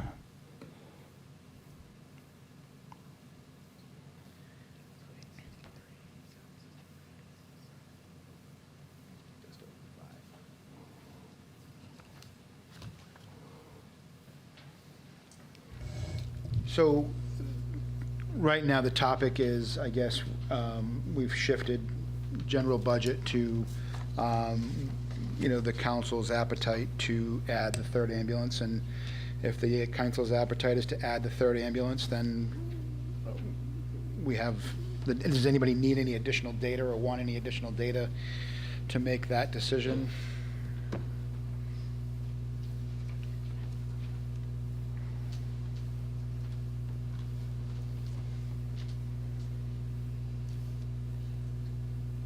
We can run most numbers. We've gotten pretty good at it lately. Well, everybody's gotten really good at it.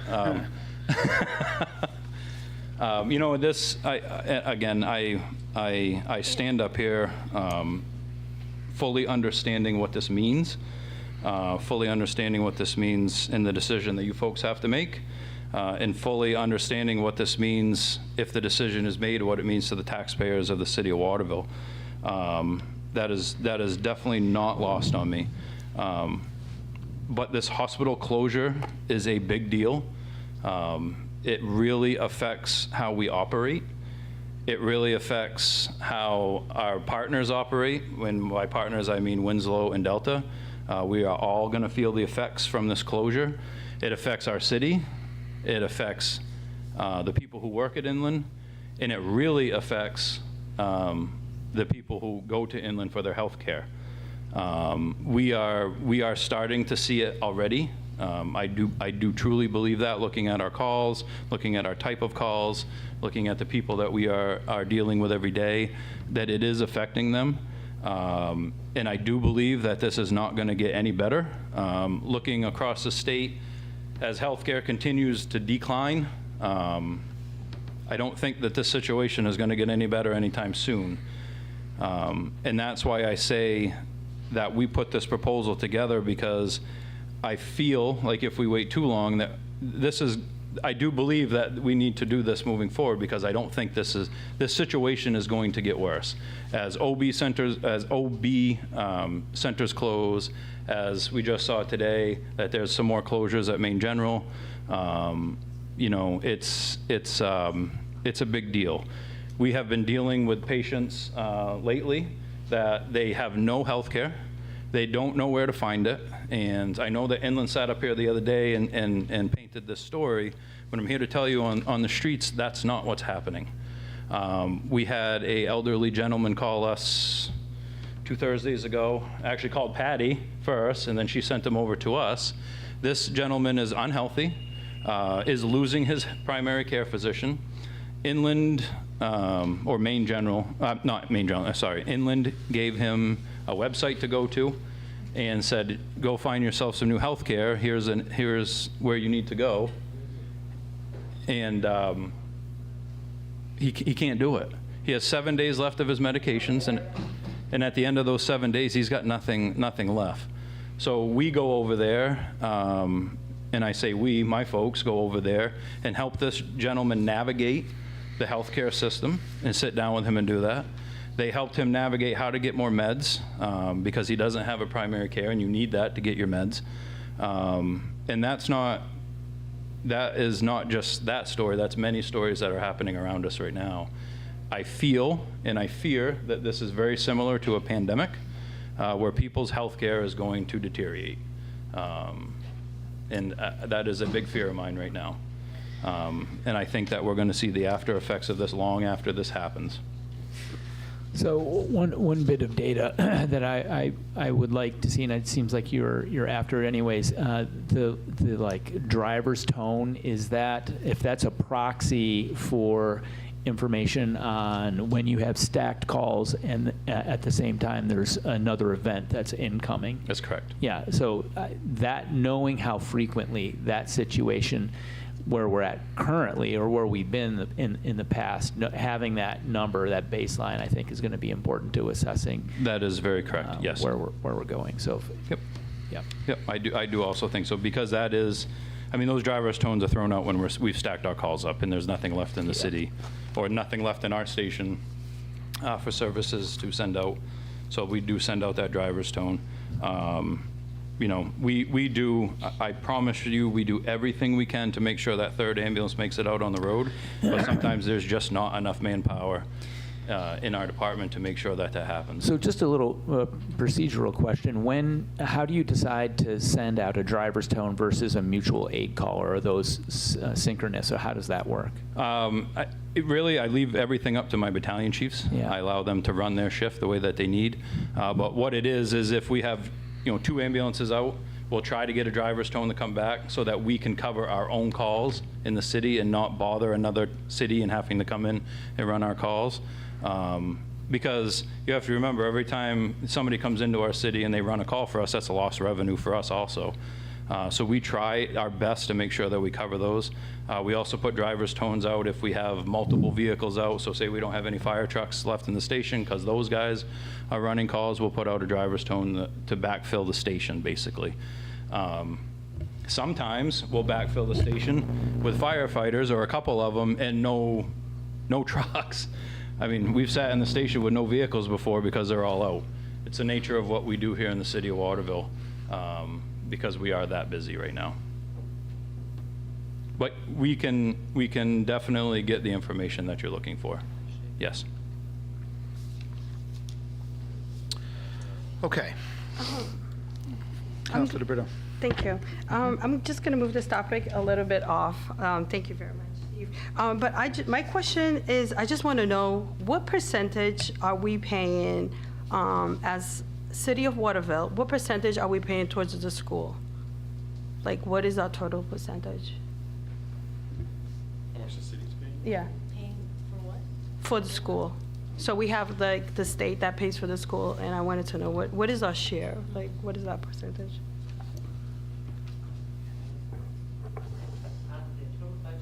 Out of their total budget or out of the tax commitment? I'm not sure what you're asking. Out of the total budget, maybe. Let's go off. Yeah. The superintendent would need to answer what percentage they're getting in federal dollars as opposed to local. I can look at it here, but. Hello. If I understand what you're asking, our total budget is, rough numbers, about $34 million. We're coming to the city for roughly 11 of that, so it's about 32, 33%. Oh, 38. Is that what this is? So the 11, so on this sheet that we're looking at, sorry, Peter. Yep, of the total school budget, So which on is, go ahead. Okay, so yeah. Yeah, the schools, so this is the city portion of the school budget, so 11,081,202,000, which looks to be 40, well, that's 40% of our overall budget, so not 40% of your budget total, so. I thought the question was how much of the Correct, school's yeah, budget is sorry, the there was- city supporting? and Right, It's about a right. third. Yeah, because I guess I need to reframe my question. I guess what I'm trying to get to is how much is each individual paying towards the school budget? Does that make sense? Taxpayer? Yeah. Does that make sense? I wouldn't know that. I don't know how many So then that's individual the taxpayers percentage there are. of the taxation. Yeah. And it would be dependent on the value of their home and how much. Do you want just the percentage? Yes. Out of the tax piece, the school is listed on the top of your summary page as 47% 47. of the total taxation. And what's the first, like, can you give us like the top, what's the top four? What's the percentage? Where is, because what I'm trying to get at is where's our budget going? Like, what is the top percentage where the budget is going? Where's it going second? Do you understand? No. Okay. You have 4 categories up top. Yeah, that's, okay. Can I get the 4 categories? The school, Yeah. Yes. Yes. oh, so you're looking for individual departmental budgets? I think the question here is, as a taxpayer, if I was to look at an itemized bill of my taxes, and I looked at it, and the top entry would be 48% schools, the next one down might be public works or something, or that's just an example. How much percentage is that? And then how much is fire? How much is police? How much is et cetera? Okay. So you want the percentages for the individual departments outside of the school? Okay. I guess she's looking for like a pie chart broken down for the 24 million. She wants a pie chart broken down by department along with the school. And we can get this after, since we have until fine. June. Yeah, we can definitely get this after. We can prepare it for you. I just wanted to make sure I understood what you were asking. If you're asking what the school got for federal dollars, or what percentage they were of the total tax dollars. Yeah, I was looking at the tax dollars. So yeah, I'm just trying to get a visual, like a big picture to see like where is our priority going? Okay. Councilor Green. Thank you. So we've had a lot of information tonight. Thank you. So we've heard a lot of information tonight, and we have a lot of possibilities. I think what we need to do is to think about what we can ask the taxpayer to pay, and what different types of budgets we can come up with as a result. So in other words, adding a third ambulance means really being pretty aggressive with other cuts, and maybe there's some wiggle room there with, we have a range in pay scale that we can work with. But I think, I don't think we can start, I think we really should come up with a couple of different scenarios that we have to choose from. And of course, we can tweak those too, but this is certainly one of the hardest budgets I've seen. And I think it's just going to take a lot of weighing of all of the pieces we have, additional revenues, possible cuts, what are our priorities for the city? What can't we live without? And what can we let go for this year? So that's my thought.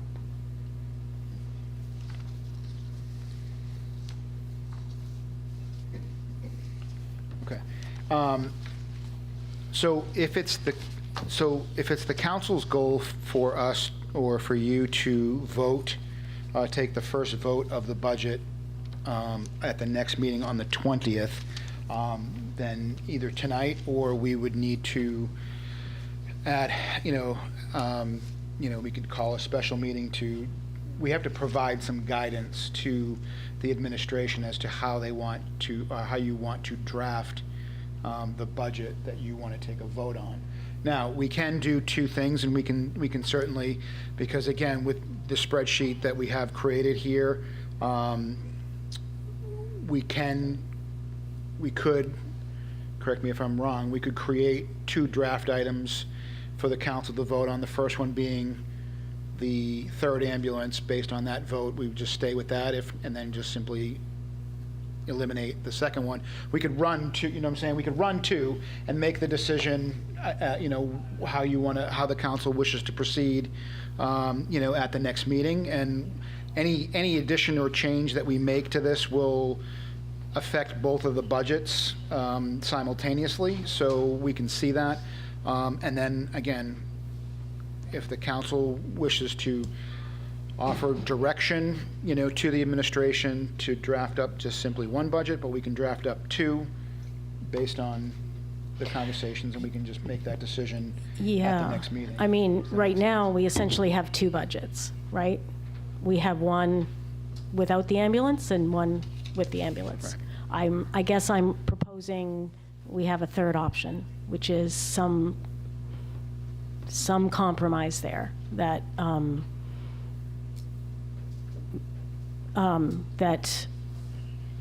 would include the ambulance, but be, and this is just me, sort of more aggressive with the other cuts.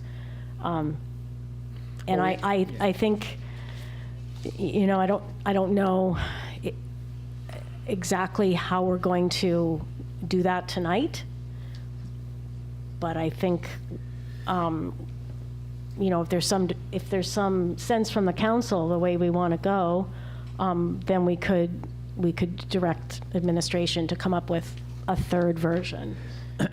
Just to be clear, you're saying beyond the cuts that are outlined in this package here? I'm not necessarily saying that, but what I am suggesting is that we take a pared down version of a third ambulance and, you know, see what, you know, I think in my mind, and this is just kind of a gut check, but I can't imagine raising the mill rate more than 1 mil. So what can we do? Can we do a third ambulance? What will we need to cut in order to get to 1 mil? Okay. So, but I'd like to hear what other people think so that we can give some direction to the administration about where we go from here, because we could slice and dice this forever. I agree that we can go back and forth in regards to the budget. I mean, but at the end of the day, we have an obligation to the individuals and the taxpayers of Waterville to ensure that their taxes don't increase. Obviously, there's difficult choices that we have to make, and we got to make them. But at the end of the day, we represent the people of Waterville, and we need to ensure that you know, their taxes are, you know, thoughtfully cared for and thought about. I would agree. I would say it is not our responsibility to ensure that the taxes of Waterville residents don't go up. I think it is lying to our residents to tell them that their taxes will never go up, that their taxes do need to go up at certain times to be able to have the kinds of services that people in Waterville depend on. It is true that we have the responsibility to make sure that those increases are wisely taken, right, and that the money that they're entrusting to the city is being used wisely. But it is not true that that we can, in my mind, with a straight face, tell people in the city that they are not going to have their taxes go up in certain instances. And this seems like one of those instances where their taxes are going to have to go up, right? The circumstances beyond this council's control have emerged, right? The closure of Inland has precipitated this crisis with the ambulance service. There are like broader macroeconomic forces that are way beyond anyone here's ability to either control or predict, which are driving costs, that are driving fixed costs as it relates to the workforce, right? So the budget as it stands is already very lean. And when I look across this list of cuts that they've already made, there is nothing frivolous on this list that was cut. There's nothing frivolous on this list that was cut.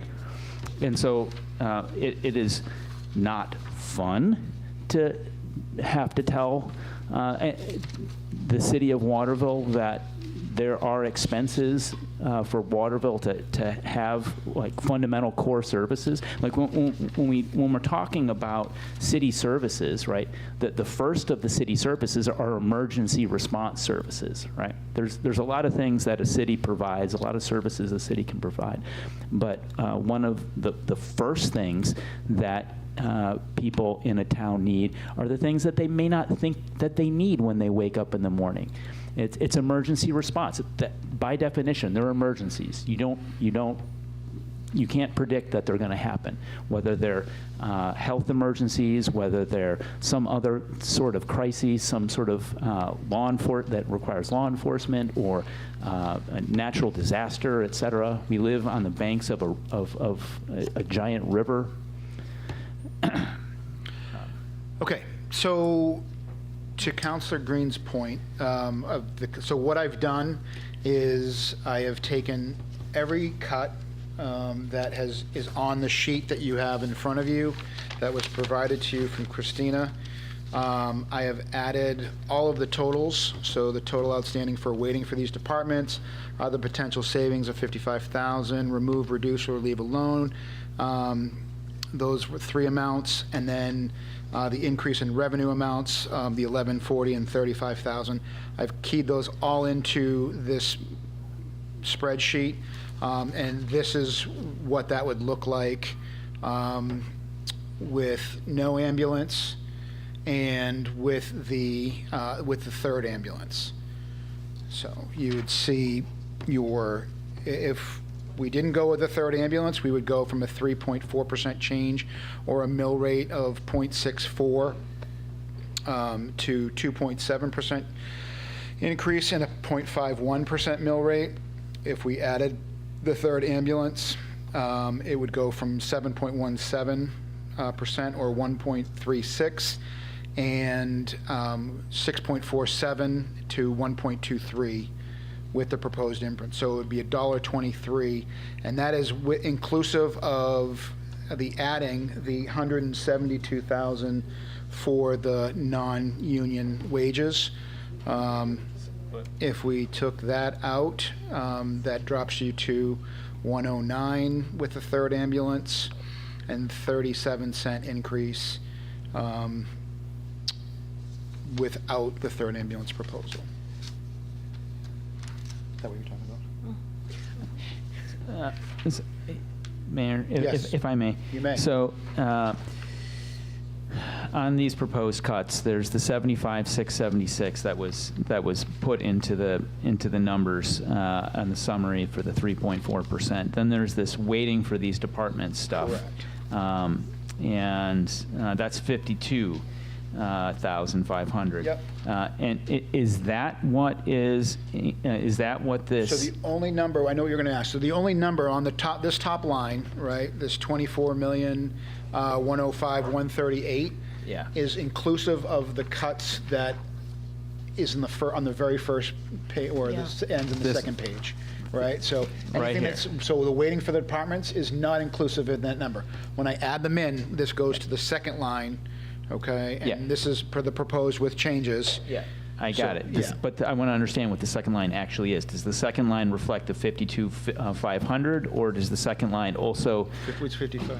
Yes. It The second does? line will include, what I just added on the screen here, okay? Yeah. Is inclusive of the 5,200, the 52,500. Yeah. The 55,000. Oh, all of these Yes, things. every single one of these things are now in this. So- Everything on this paper is now Including the essentially removed. 55K from the Parks and Rec, dropping KB cog.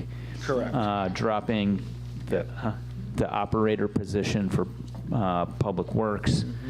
Mm-hmm. And the fountain project. And does it also include? Yes. Is it offset by these revenues here? Correct.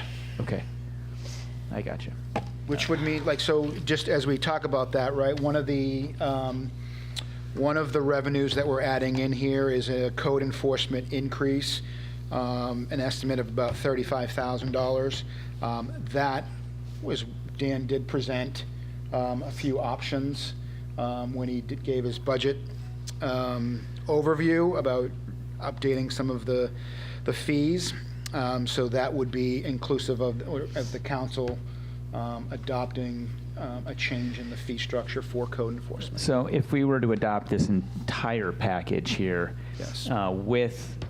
and put in place the third ambulance, that would get us very, very close to what Councilor Green is asking for here, right? It's 1.06. 1.06. Yeah, with the mil. third ambulance, yes.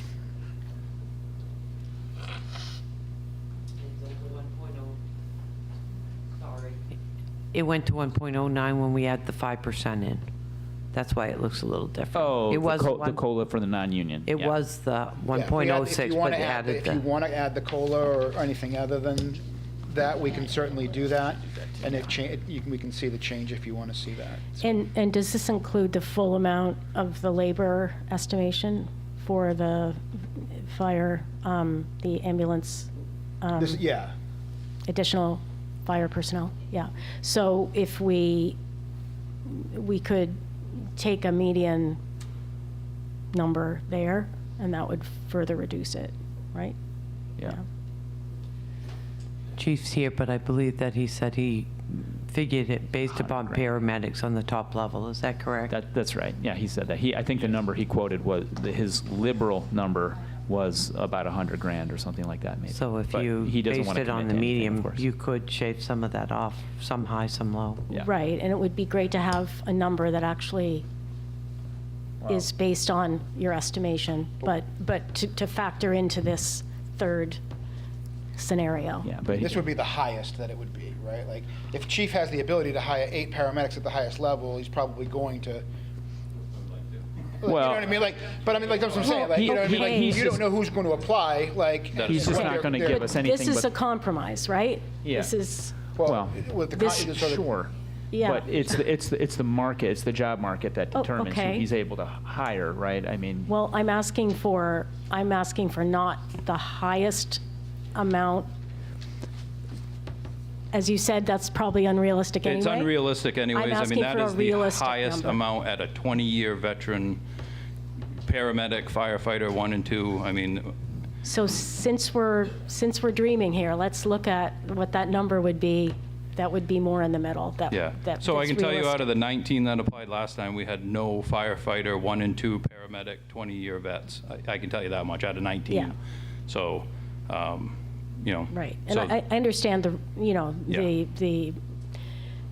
reason for being, including the full costs, Correct. of course, but I think we need to look at what it would look like with, the likelihood that we wouldn't be hiring people at that highest rate. Correct.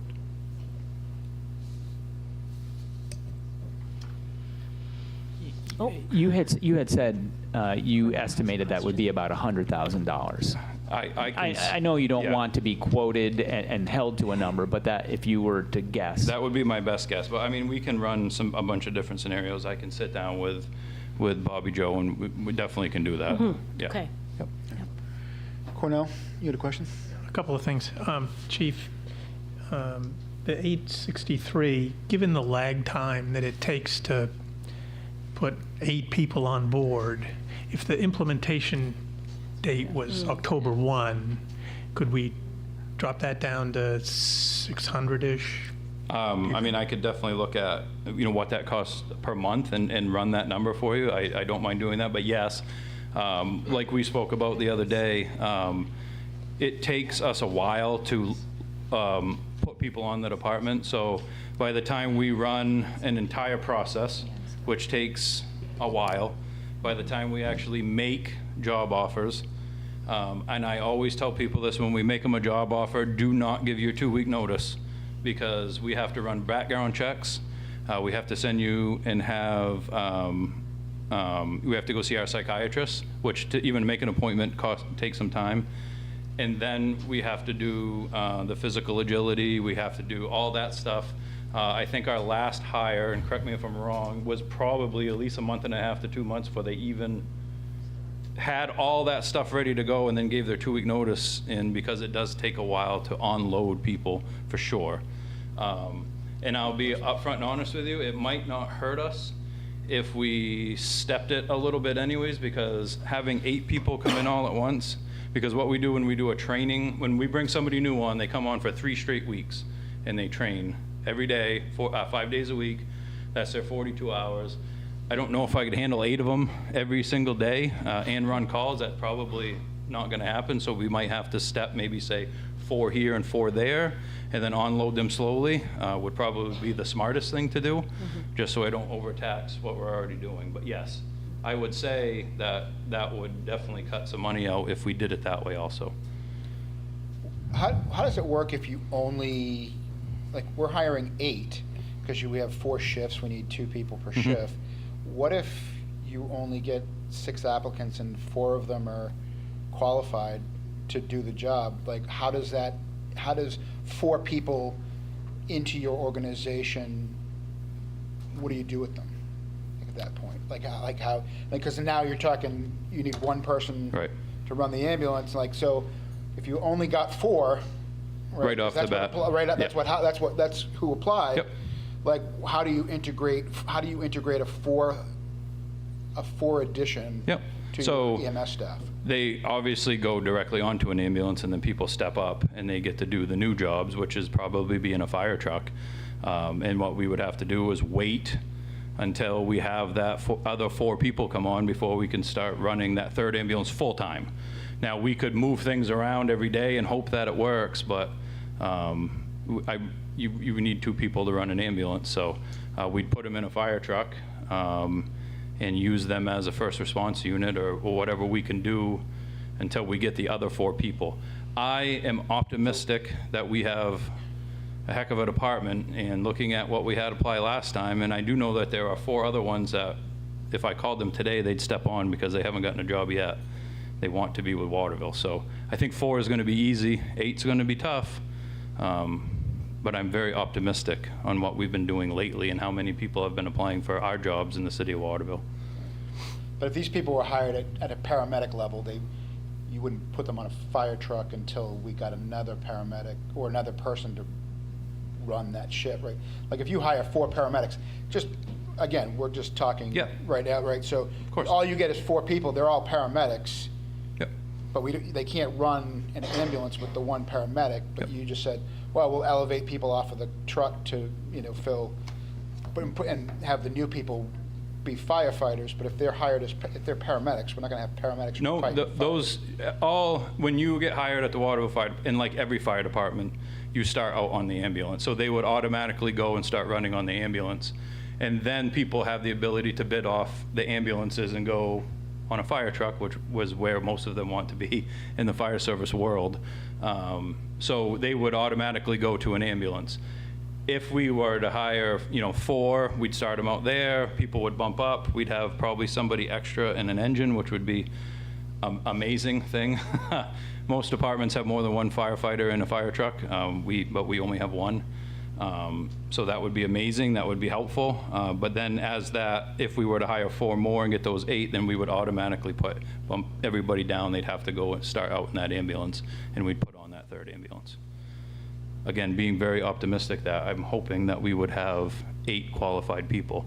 Now, qualifications means different to, we will hire people, when they come into our department, it is by union contract that they do have to be an advanced EMT within a certain amount of time. But we have in the past hired basic level firefighter, basic EMTs, as long as they have a firefighter certificate, so that we can fill a position, and knowing that they will have to go to school and get their advanced license. So we will hire basic EMTs.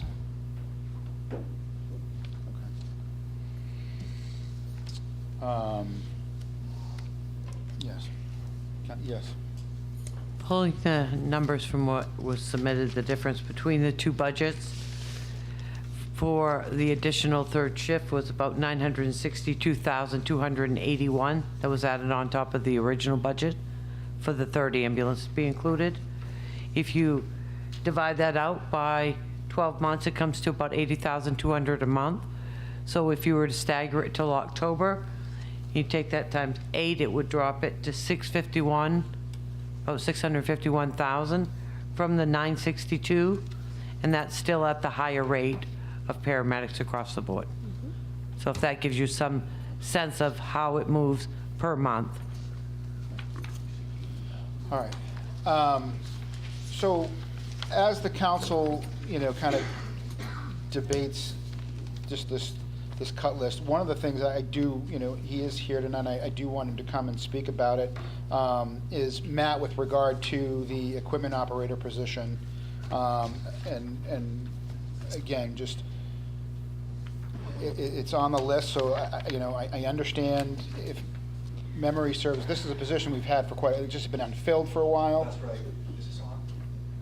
That's right, Mayor. We've had it for about a year, and we've been unable to fill it. Okay. So it would be difficult for me to stand up here and demand that it gets filled because we're. No, I get we're having it, a- but like still, like, at the end of the day, I mean, like, it's coming out of your budget, so you are here. I want Yeah. you to speak on it and whatnot. I know, okay.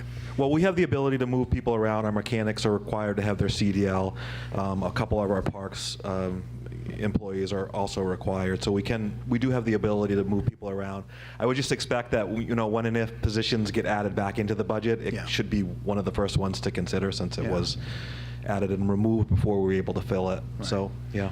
Yeah, I mean, listen, I understand, the term, burnout and things like that, and again, this position has been one that's been unfilled for a year, so your crew has done a great job, especially in the wintertime, trying to do the best they can to get the streets safe and ready to go. And I know that we're hiring out some third-party folks to kind of help us out, and that's in lieu of this position being filled. Is that indicative of that? It is. Yeah. Yep. So, okay. Matt, have you had any qualified individuals apply and you haven't been able to land them? Is this a matter of the pay scale that we have? That's probably the biggest factor, the pay scale. Yeah. Yep, it's been difficult to So attract there are people at the rate bodies that out we're there. paying. Some, but not an abundance of them. We did start a training program in-house, which is helpful, so our laborers are training to be CDL drivers, so we're optimistic that that's going to be a model that's going to help us in the future, so we don't have to go out looking for people. We Sure. can Makes promote sense, people makes from sense. within, and it seems to be working well, so we're hopeful. Right. So just for curiosity's sake, it was like 72,000 or something like that. Is that line? If it were to become actually a competitive wage rate, what would that be? If you could just wave a magic wand and we weren't where we are. So I guess it would be easiest for me to share like what the hourly rate would be. Sure. Would that be helpful Yeah, for you? whatever. So we're around $19 an hour for that position, and if we were closer to $23 or $24 an hour, we Yeah. would be much more competitive. Yeah, Simply put. Yeah. So like 15%. Yeah. So like 90. I would say, yeah. Yeah. Now, if I'm not mistaken, your contract, we're currently negotiating that That's now. right, yes. And I know we've had some discussions about that and some other opportunities that may present themselves and things of that nature. So without really kind of breaking that discussion down, or because again, that's still being hashed out between the two parties. So Right. yeah. So while I'm up here real quick, so Sure. when we're considering all of these cuts lumped together, Yes. Because I didn't propose these were proposed by the finance director, so we didn't have a chance to meet. I saw them maybe when you saw them.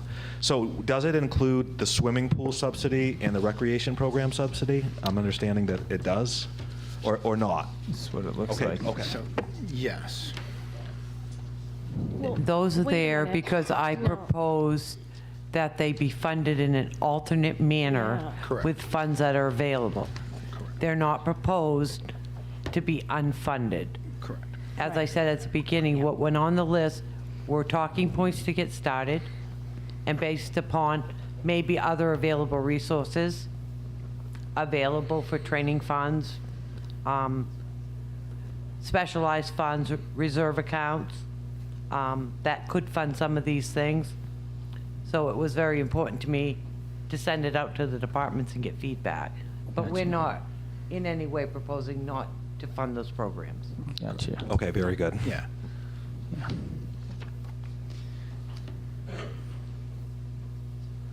Mayor, could I steal you just for a second? Yes. So we got guys running numbers all over the place for us here. But I just wanted to give you numbers. So firefighter, 1 and 2, paramedic, top of the pay scale, to year 1 firefighter, 1 and 2 EMT. The difference in those 8 firefighters for a year is $161,000. So that gives you that range. Okay. The difference, so if we, say that again, because I'm going to put this 161,000 in here as a cut, right? So Well, that 161,000 would be if everybody was a firefighter, 1 and 2 EMT year 1. No paramedics, no advance. It's the bottom of the. Okay. So you can see the difference in the scale there is what Okay. I'm saying. All right, so I'm gonna put this in here, so we're gonna, if you were saying, if we hired at the lower scale, right, that's a savings of 161,000. Is that what you're, is that what you're? Lowest. At the Correct. very, those are EMTs. Now remember, they're contractual. We have to have them be advanced EMTs. I was just giving you a number. Firefighter 1 and 2, EMT basic. Right. Is 161,000. Difference. Okay. Then the top firefighter 1 and 2, paramedic at the 20-year top. That's So- a difference of 161. So you could Somewhere easily in there. maybe say somewhere in the middle is where we'd land at 80,000 maybe, I guess. Yeah. Is what I was trying to come up here and say. Sorry if I took a long time. 80,000, a difference of 80,000. between 80,000 the is that original- median in the difference Okay, of the so we'll 161. go 80,000. I guess you could technically say that. Okay. So that puts you at 102, $1.02 with a mill change for this year.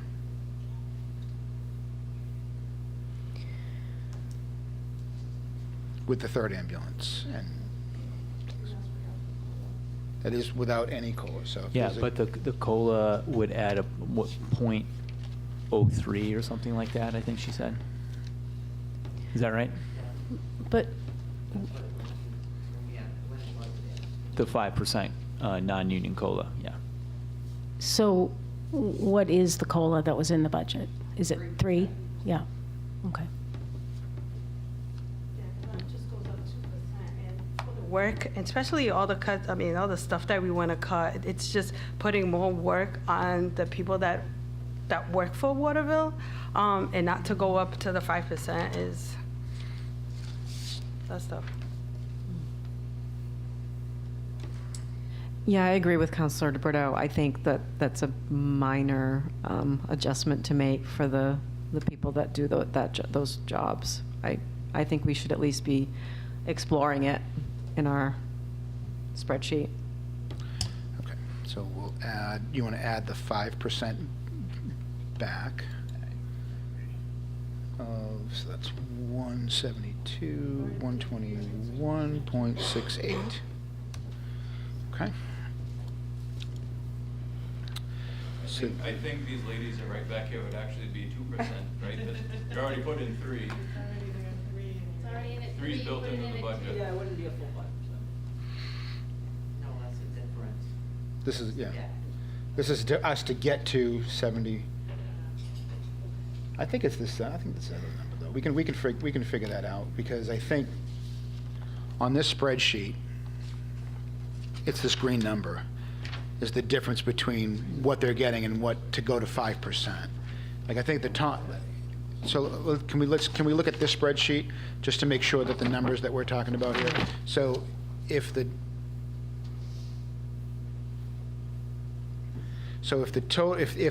total non-union wages is 144,000, let's see, this goes up every time, so it doesn't, I guess it doesn't, I don't know. Oh, that was Chad. I guess I'm trying to understand the total impact at 5% COLA, 72,712.35. What is it? Because you have the spreadsheet, Christina? I didn't bring it with me. I didn't know we were going to look at wages tonight. That's okay. We're looking at everything. Sorry. I think we can have it in there as a principle, even if we don't have the exact number tonight. Yeah. Oh, Bobby Joe. She's probably sleeping. I thought that Christina said it at one point. I wrote down a number related to the 5% as 172, 121. Yeah, I have that here, but then underneath there's a green number that says, so it says increased wage over budget is 46,333.70. So there's a lot of numbers on this. So there's the total non-union wage is 172,121. Right now, I'm assuming that we're already factoring in a percentage of COLA already, but to get to 5%, is that the additional 72,712.35, which gets us to the total amount, because if we already have some of the number in there because we've already factored in for a 3% COLA and we want to go to 5, we're only increasing it to 2%, which I can't believe is 172,000, but it very well could be, because if we go to 4%, it's 144,000, and the total, so I'm assuming this is what we're currently at, is this 108 is what's in the budget, or the total cost is 121,224. If we add 40,000 to that, it still doesn't get me to the 160. Mayor, Bobby Joe has her hand raised. Thank so you. we could recognize her Yes, please. perhaps. Yeah. That's what I was waiting for. So Bobby, she needs can to you unmute hear herself. us? She needs to unmute herself, too. There you go. Can you hear us, Bobby? Yes. Okay. I can. Thank you. Can you So- hear me? Yeah, Bobby Joe, we're looking at this spreadsheet. There's 3 boxes on it. It was updated 4/3, and it says non-union wage increases. Yes. And we have some yellow So and some green. Yep. So the, if you're looking to go to the 5%, the amount that you would need to add is the 72,712. Thank you. Okay. All right. So with that said, that we will change this amount to 72,712.35. Okay. All right. So with the third ambulance, that puts us at a 108, and that is with the 80,000 that we're estimating in reductions from staff hire from the fire department. Or if we didn't do the third ambulance, it's a 37-cent mill increase, or 93%.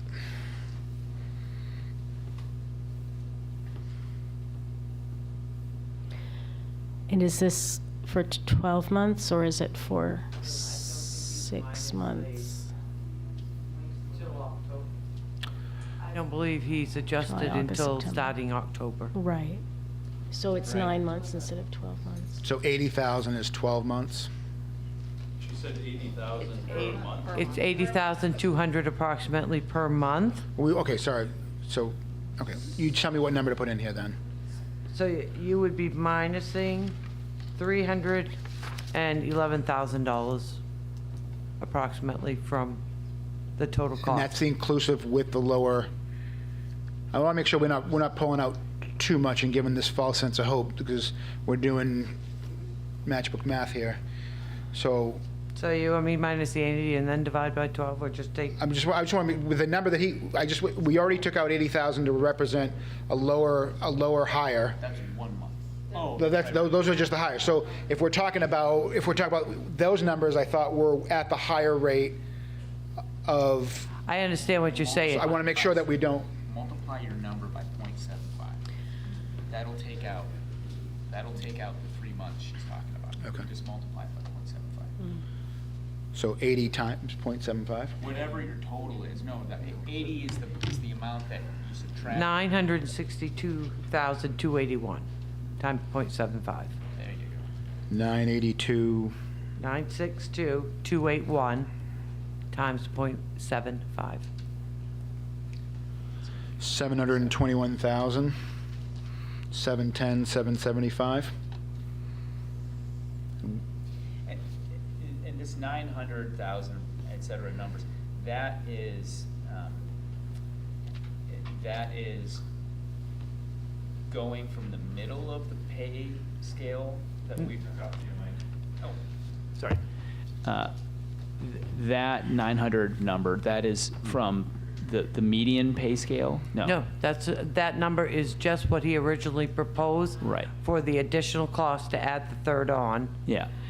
So we took that number as a starting point, divided by 12, and then I times it by 8 months. Yeah. That's where I got the amount per month. Yeah. But if he's going from 80, if you didn't adjust it, I wasn't paying attention because I was looking for wage stuff, it would be the 80,000 is the total for the year to get to the medium range, correct?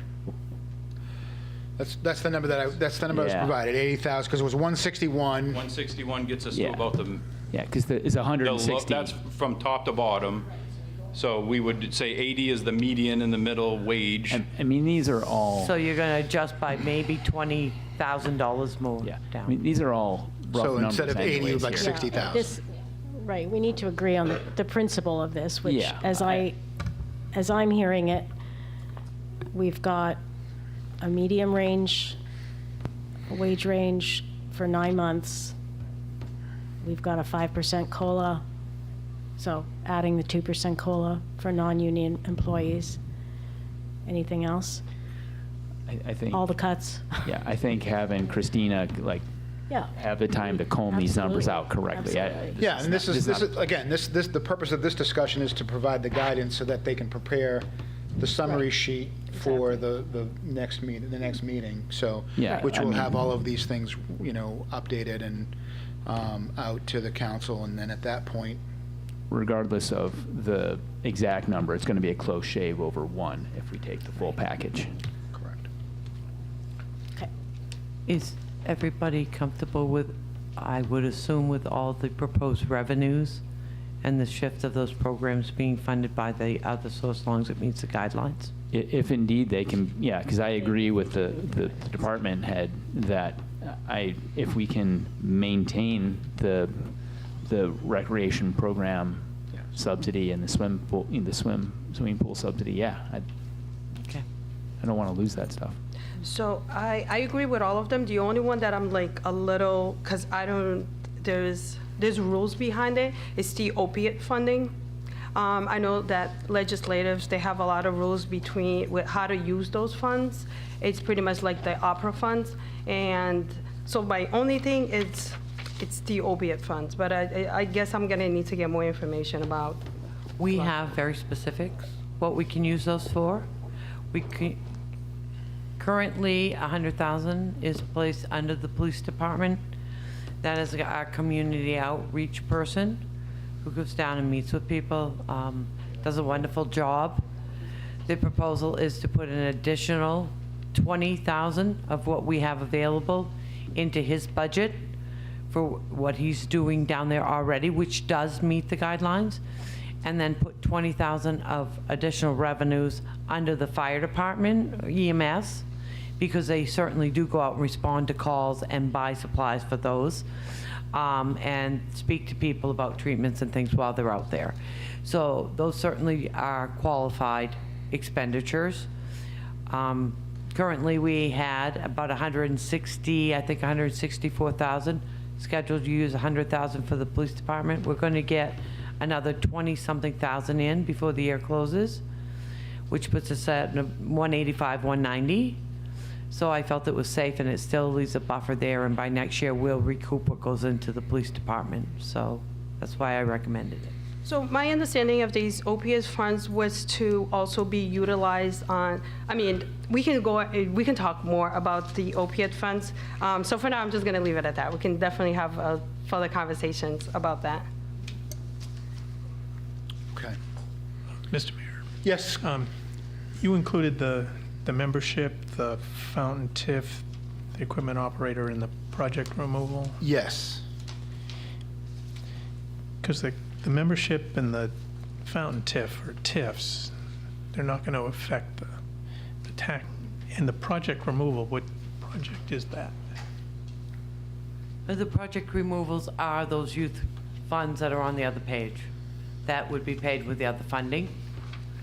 The TIF removal makes those revenues become available then to fund and offset another cost of infrastructure or some other Yeah, I know. qualifying. Yes. Yeah, but it won't affect the tax rate. Only in so much as it may reduce an expense on the tax burden, so it may lower the tax burden if it is a qualifying expense paid with TIFs.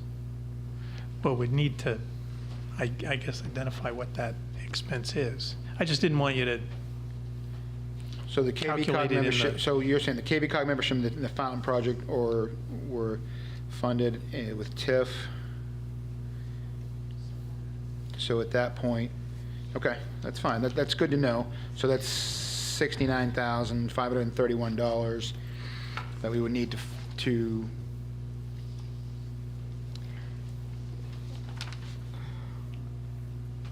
we can easily apply it more toward the debt service for the paving. If you don't fund the fountain, we can shift it to offset debt service by the 50,000, which will reduce your tax commitment for that. Okay. Does that sound? Okay, well, we'll work on Right, like, how yeah. we present that to you. Correct. Okay, thank you. That's a good, thank you. I appreciate that. Okay. Does anyone have, any councilors have any so this is a good direction at this point for the next meeting, for the draft, for the first draft of this budget? Do we want to have, is it the council's direction that the budget that we are working towards now is inclusive of a third ambulance?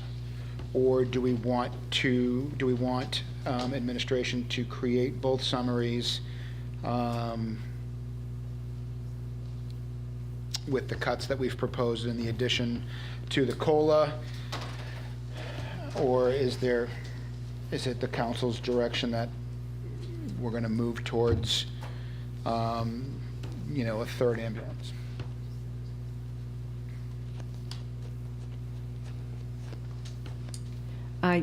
I'll say, I think so. I think that's every option we look at needs to include the third ambulance. Okay.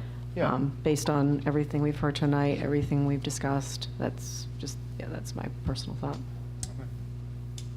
I support the budget projection with the third ambulance and the cuts.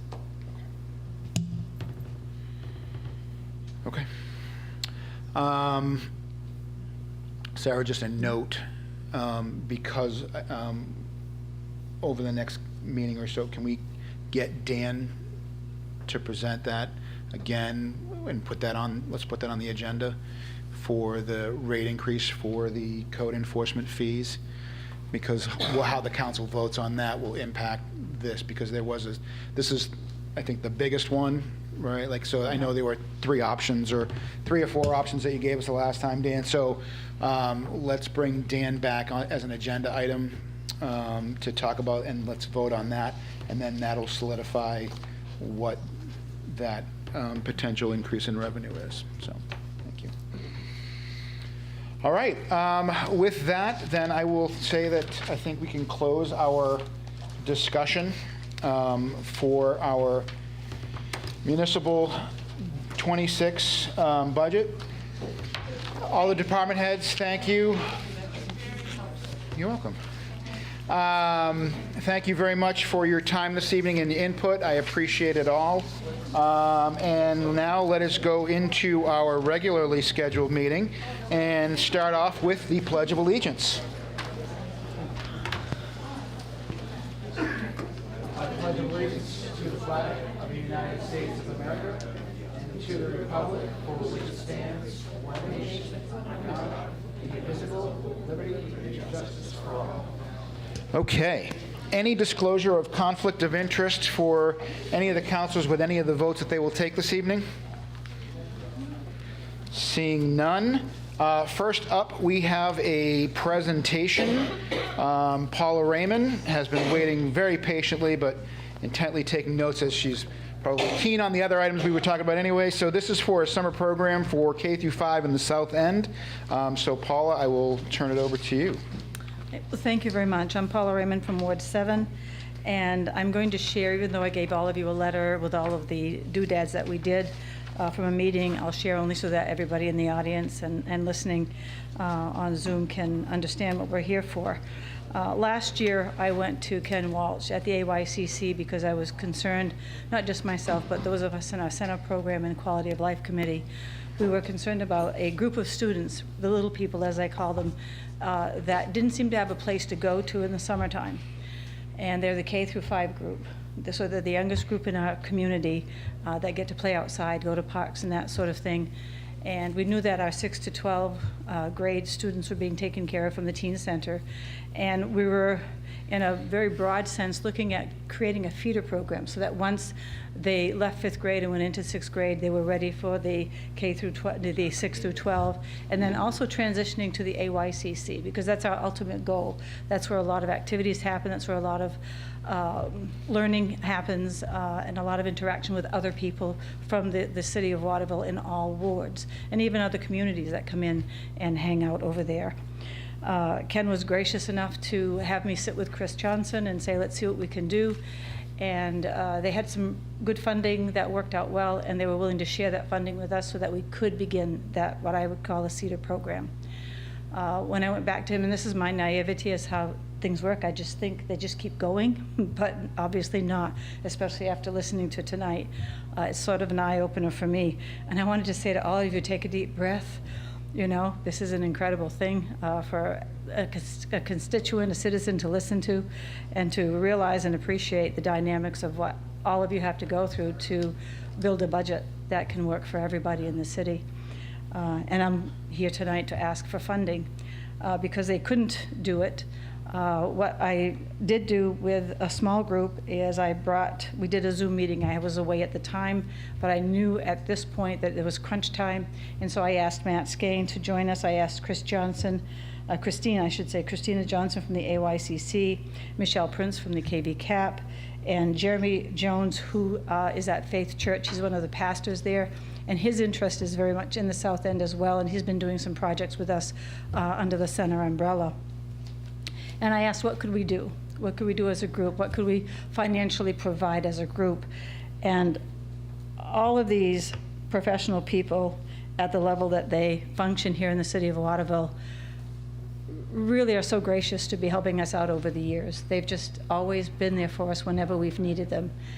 And they took the time to really have that discussion and rack their brains and try to figure out where they could pull some funds. And they simply couldn't at this point in time. So then I decided to call Mr. Carnath, who is no longer with us, and said, is there something the city can do? Is there any kind of funding that can happen? And I'm thinking, you know, each department can contribute maybe so much out of a general fund. And again, I'm just wishful thinking and assuming how things run in the city. And he believed that there was some funding that could happen. So I also was concerned about the food aspect of it, because I thought, again, that they could just, the students that we would be working with, the K through 5, we could just become a part of that summer food program that the city offers through the school system. So I called up the gentleman who's in charge of that. And again, he went out of his way. He actually called the state deliberately to see if there was a heading we could come under so that the children could have the food. And it would be, we wouldn't do breakfast, we would just do lunch and snacks. And they wouldn't allow us to go under that heading, and I forgot what it was, but it has something to do with being stationary, being in a building. There's all these little criteria that you have to meet. And because we're too close to the teen center, proximity-wise, we could not be considered a separate site so that they could have brought the food to a picnic table and we could have served them that way. There had to be a different way to approach it, and the state said they wouldn't do that either. So I believe I've tapped into all of the avenues that I was either given or was aware of to see about having this funding for this year. My final goal was to see what we could do with Senna, and we do have a few dollars that we can spend, and some of it's at the city level. And so I asked our Senate members to write in to vote yes or no if we could contribute a certain amount to help to show that we have skin in the game and boots on the ground for that, and that we do support it. And they are willing to donate $1,000. So I was really pleased about that. And then there's a private donor that was willing to donate $500. So the total cost, $7,000 for the staff and $5,000 for the food. And AYCC we would work through them again. Christine has the staff. There would be April, who was a fantastic lady. She did a wonderful job last year. And then she has 2 staff people that work with her. So there's 3 people that would be there. So the total cost is $12,000, taking away the $1,500 that would be donated. The balance is $10,500 that we would need.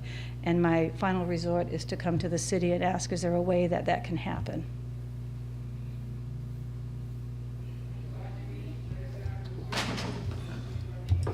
How many children are we talking about here? We average, and that was another thing that we wanted to look at last year. We wanted to make sure that it was feasible for us to even come back to the table and talk about it this spring. And we averaged 15 to 20 students last year, and that was the number that I was given by both Ken and Christina, saying that that would make sense, that we could do it again. It would be worth their time and money and whatever it is they offered to do it again. So 15 to 20 students is what we manage. And what are the date ranges? They're K through 5, so they're 5. Date ranges. Yeah, when's the program? Oh, I'm sorry. Yeah, It's no, not, you're this year, she already put it out for June 23rd. It's a 7-week program, and it's June 23rd to mid-August. I don't know the exact date at the other end. And it's from a 9 to 1 program. Last year it was 10 to 2. But April said that she saw that the children, by 2 o'clock, the weather's changing, it's warmer, and they were getting more tired, and some were leaving early. So she thought 9 to 1 would be a better time. It's 4 days a week, Monday through Thursday. And it's at the Green Street Park, the former Sherwin Street Park. And so is it's all outside then? Yes, it is, because we don't have a building for it. So- Absolutely. So on rainy days, the students, I know that we looked into busing them to the AYCC, and that didn't materialize. I'm not sure that it would again this year. So she would, April would cancel and just call the parents and let them know that if it was pouring rain, if it was misty out and the weather was going to change or something like that, then, the children came anyway. So it worked out really well. We also had a lot of materials. Everything came from the AYCC last year. They did an awesome job. They were very supportive of what we did. We also had community support, which was really kind of nice. The Cheryl's Pizza, who was one of our fairly new little restaurants in the South End, and Sunrise Bagel. And we also from Waterville Creates. And then there was a gentleman who works at the high school level. He's an educator, but he's also a track and field coach. And he came down twice a week and supported April and her team to work with the children. Twice on Tuesdays and Thursdays, I think it was. Well, let me get this straight, though. You are sitting outside in Green Street with 15 to 20. 15 to 20 like K through 5th graders for 4 hours straight in the middle of the day in July. How do you keep them from Not wilting? July. From the end of June until, it would be all of July, I apologize. Yeah. To August. Yeah, how do you keep those daisies from wilting? Because that's I don't, but April does. She has we have trees that are there. We have a lot of shade that we can use. We have picnic tables that we can use. We get a porta potty from Matt Skane, who provides that. So that when I spoke with April before coming here, and asked her if there was any glitches, what were they? And she said the rain. That would have been the only thing. She said the kids did a great job. She didn't have a problem at all. She didn't mention any kind of bad weather that would made them tired or overheated or anything like that. They always had plenty of water to drink. Their lunches were great. They came from the AYCC, and their snacks and all of that. She had coolers that were provided for by the AYCC, so everything was taken care of. I'm sorry to ask you this, you probably already said it, but how many children did you serve last year? On average, 15 to 20 students. 15 to 20 So the students. ratio is also good because it's a 6-to-1 ratio, which is by state law, I think, as a rule. That's what you want in a daycare, and that depending on the age group. Okay. So. And, thank you for what you do. You're welcome. I really thank you for what you do, because it's hard to get these kids into summer program. If you can't afford to put your kid into a summer camp, which is really expensive, these kids are the ones that are being left out. So I really commend you for what you guys are doing. Oh, thank you, Really, Flavia. it's really great work. Yeah, we've been working on it for a few years, and I finally had the courage to go to the AYCC and talk to those that could actually advise me one way or the other. It's a lot to do. It takes a lot of courage to stand up here, too. Because I was even looking at, because I'm like, even Educare, if Educare could be a partner, but Educare does go until K, so you're picking up that slack, because the Right. school system doesn't have summer program for these kids. Right. So, yeah, thank you. Right. So, and just for context, I guess, the food budget piece, right? So there are several spaces that, if you're a student, there are locations. So like I know the Mitchell School, I believe the South End Teen Center is a drop location. I think you have to have a kitchen. So there's a couple of spaces throughout the city that are current drop zones. And regardless of whether you're in a program or not, if you're a child or a student, then you can show up at one of these spaces during the times in which they're there. I believe they do a breakfast, or they did a breakfast and a lunch. Yeah. And you can get yourself a free lunch, right? Like, so, we could, your ask is for 7,000 plus the 5, so 12,000, roughly, minus, yeah.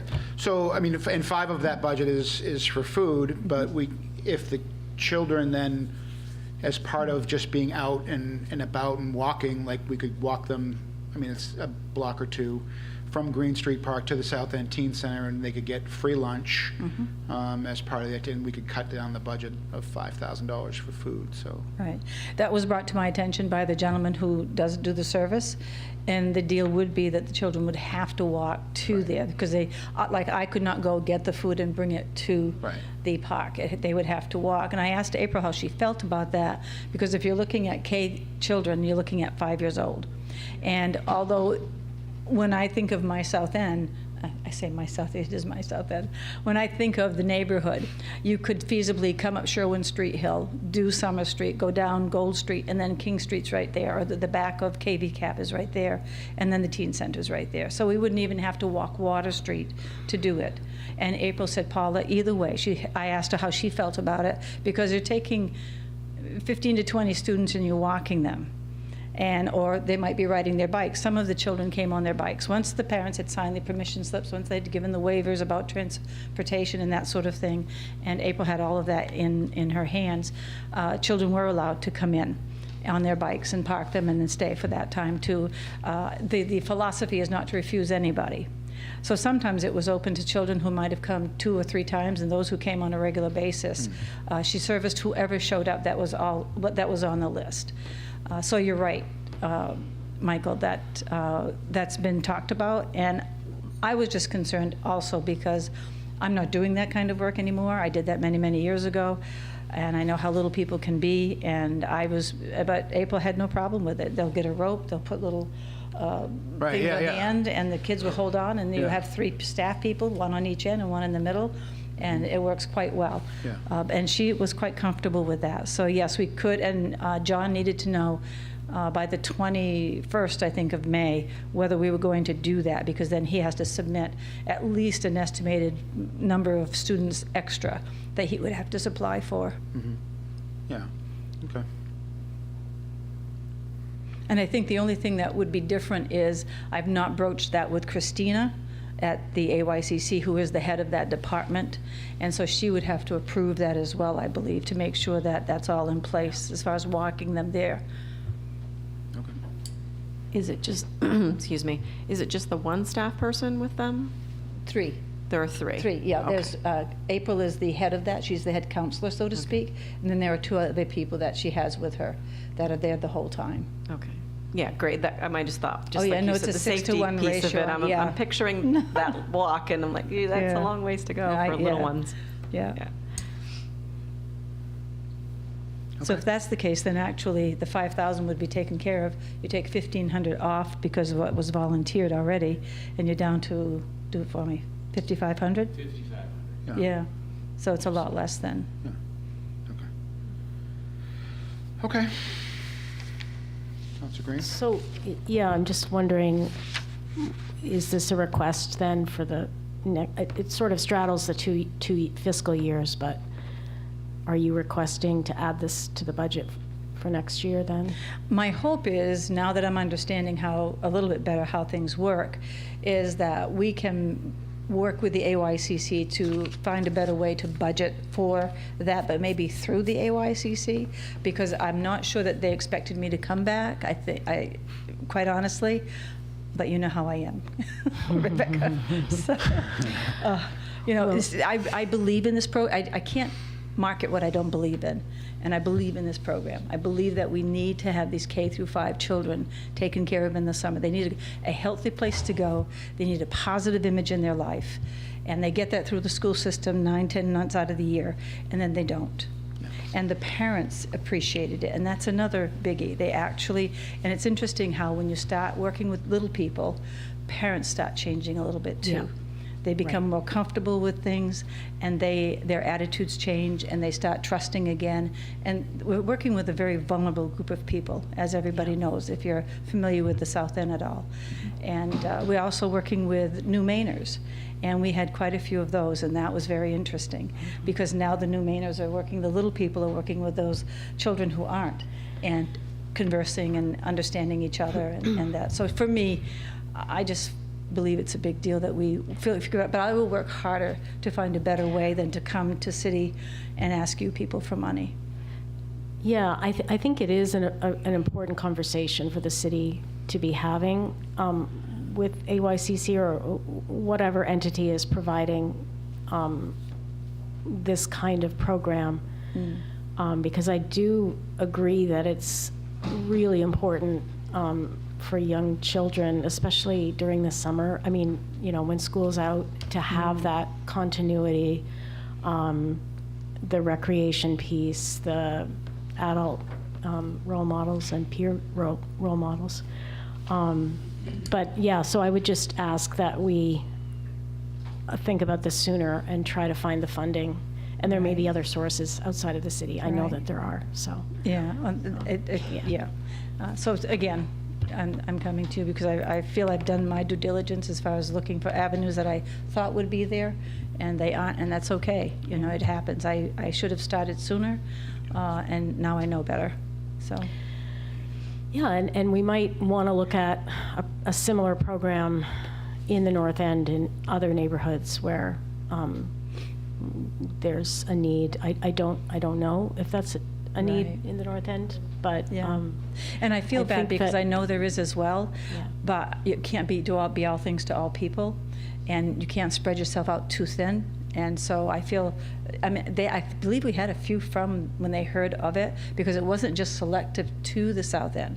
It was just anybody who wanted to bring their children, and some people came in their cars and dropped their children off. So it was, I didn't ask April how many, I didn't really get into that. But yeah, they did come from the different parts of the community. Yeah. I mean, there can be, I mean, it lowers a barrier to be able to walk to the program too, so there's Right, that. But right. yeah. Also, to your point, is summer school programs. We used to have a lot of those, especially when I went to school, and now we don't have those anymore. And I think that's that gap. That's Right, that gap right. between first grade, like K, to fifth grade. It's that gap in summer school. Like, these kids they pretty much don't have nowhere to go. Their Right. parents can't put them in summer camp. Right. They really Right. don't. Unfortunately, I'm gonna have to go. Gotta go. Okay. But thank you for your support, Flavia.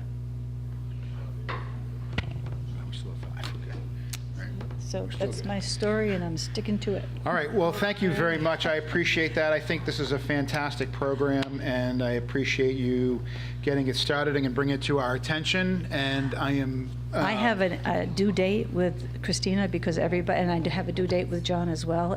With Christina, it's the 12th of May, in order for her to set up. Otherwise, April will move on and go somewhere else and do something else, so I'm not sure. I mean, listen, we're talking about $5,500 in a budget of, whatchamacallit, I'm with everything that we've done, I'm pretty confident that we can find $5,000 for you. 55, whatever, without any Okay. concern. So Okay. I mean, from a direction perspective, are we okay with exploring those opportunities for this program, council? Yeah. Okay, so we will take it from here, and we will work with Christine to get this funded, so. All right, and I'll work on my end with the food part of it and let John know at the school level, and let Christina know that those funds will come in at $5,500.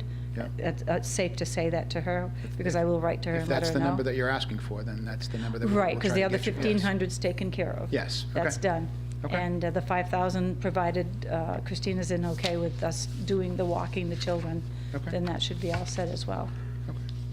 So we're good? Yeah. Awesome. If- Thank you so much for hearing me, and thank you for your you support are with this. Very welcome. All right, very good.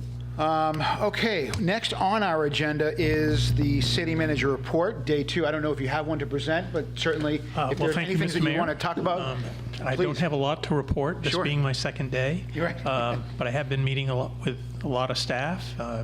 City attorney stopped by this afternoon, and I talked with him for a while. I did have a good meeting with the prior city manager last week and reviewed a number of issues to be brought up to speed. I've attended the Impact Task Force meeting. I've attended the homeless task force meeting. So it's going well, but just getting started. Mr. Mayor, would you mind stop sharing your screen? Yeah, I'm trying to figure out how to do that. It should be on the top middle Where? section. Oh, stop share. Thank you. Thank you, Counselor. God, Browntail Moss and Zoom, like you're awesome. Amazing. Awesome. Well, thank you, Cornell. And certainly happy to have you here, and looking forward to the things that we can do in the time that you're here. Moving on next to counselor comments and committee reports. Any counselors have any comments this evening or committee reports? Where's the youth council? Not here tonight. We're winding down. We have one more meeting left. I will provide an update on the youth council. Last on Saturday, we did have, I believe, 8 of them show up. We had at the AYCC, their civic project was the job and volunteer fair. We had quite a few folks show up that were people looking for volunteers and for people looking for employers or employment, I guess. And it was fairly successful. We had quite a few folks come through the door. So for the event, our first event like that, it was a pretty good success, I would say. So I was very happy with the turnout. So, but yeah, we have one more meeting left with them on the 19th, and then we have started the search, or the application is now out there again for season 2, which again we will interview over the course of late June, early August, middle of August. I'm sorry, July, maybe even into early August, and with a start date of the week before school is the target. So that is the update from the Youth Council at this point. So.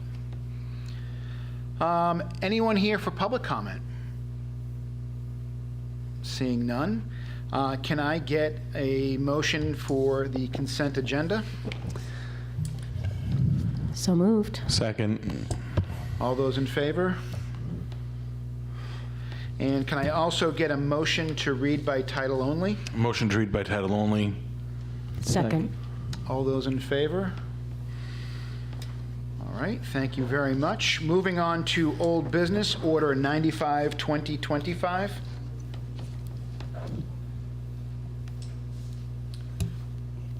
Approve an easement transfer from the City of Waterville to Kennebec Water District and the Waterville Sewer District. Move to adopt. Second. All right, any discussion? This is the second reading for this. Any discussion with regard to that? Okay, seeing none. Can I get a roll call, Patty? Roll call? Yeah, it's an order. Oh, Counselor Gilly, Yes. Counselor Klepek, Yes. Counselor Green, Yes. Counselor Krigbaum, Yes. Counselor Gerard. Yes. All right, so it's 5-0. All right, moving on to Ordinance 96-2025. Amend the zoning map, Drummond Avenue. Move to adopt. Second. Any discussion with regard to this? This is, again, the second reading, and if I'm not mistaken, this was some property, half was half and half. Is that what this property was? They want to move. It was half of it was zoned one way, and the other half was, or a quarter of it was zoned. There's one of the 3 parcels to be rezoned would only be half. Okay. It started with it started with that one. Yes. And then we put it out to the entire folks.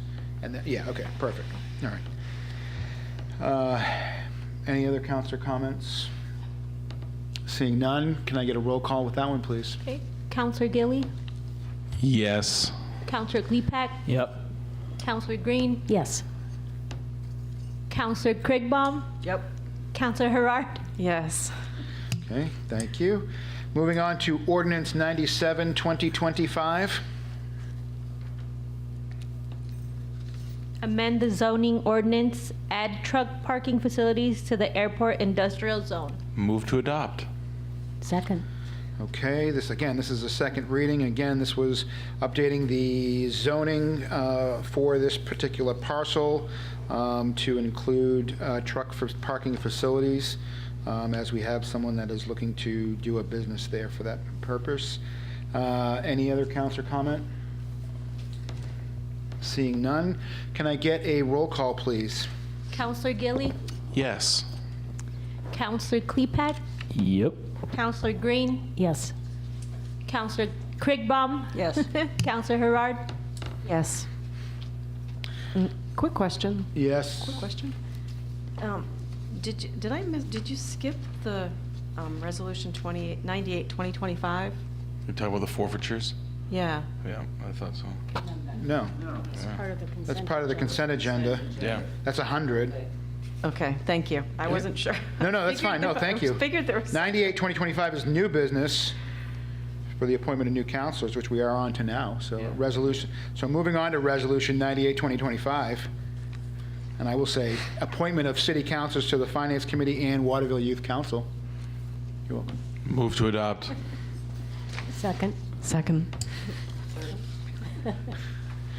All right. So with this, with Councilor Finch leaving, we had a couple of openings. I know that we had, Councilor Green had went out to the council and to drum up some interest. And we had Tom Klepak, Councilor Klepak is interested in becoming a member of the Finance Committee, and Councilor Kriegbaum is interested in becoming the Waterville Youth Council. And I believe that's what we have in front of you this evening. Any questions or concerns with those? Seeing none, all those in favor?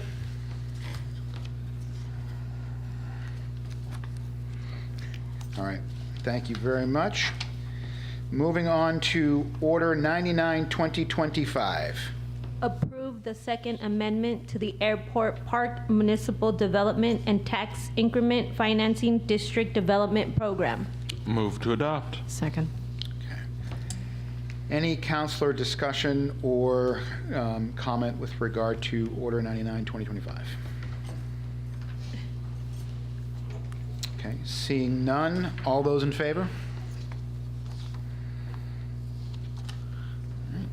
Moving on to Order 100, 2025. Acceptance of a Maine EMS Sustainability Grant. Move to adopt. Second. Chief, how are you this evening? I'm doing well. How are you guys? Good. Long time. Everybody's getting a little punchy, I've noticed, so I'll try to make this really quick. No, you're fine. You're fine. What do you got for us tonight? So this is the Maine EMS Sustainability Grant. December 2022, the Blue Ribbon Commission was formed in the state of Maine, and they allocated $31 million to EMS services across the state in a 2-year program. Year one was last year. We were awarded $115,000, and the grant will be closed out on June 30th. This is the second round of that, which is now called, so first one was stabilization, second one is sustainability grant. So DC Flannery has been working hard on this, and we have been awarded $109,654.34. With this grant money, we're looking to purchase a power load and power cot system for our 3rd ambulance. We will also be using the money for EMS training, and we do have some money put forth for the community paramedicine support. DC Flannery, I'm going to tell you this right now, you make him look good. So yes, he does. I totally agree with that. Any questions for the chief? I mean, or Deputy Chief's got all the answers. If you want to just ask him directly, like, he's Yeah. fine. No, he likes just sitting back there looking good. Chair's more comfortable. Yeah, right. Any questions with regard to this at this point? All right, seeing none, all those in favor? Nice work. Thank you. All right, and ordinance 101, 2025. Revise and codify ordinances to the city of Waterville, Maine. Move to adopt. Second. All right.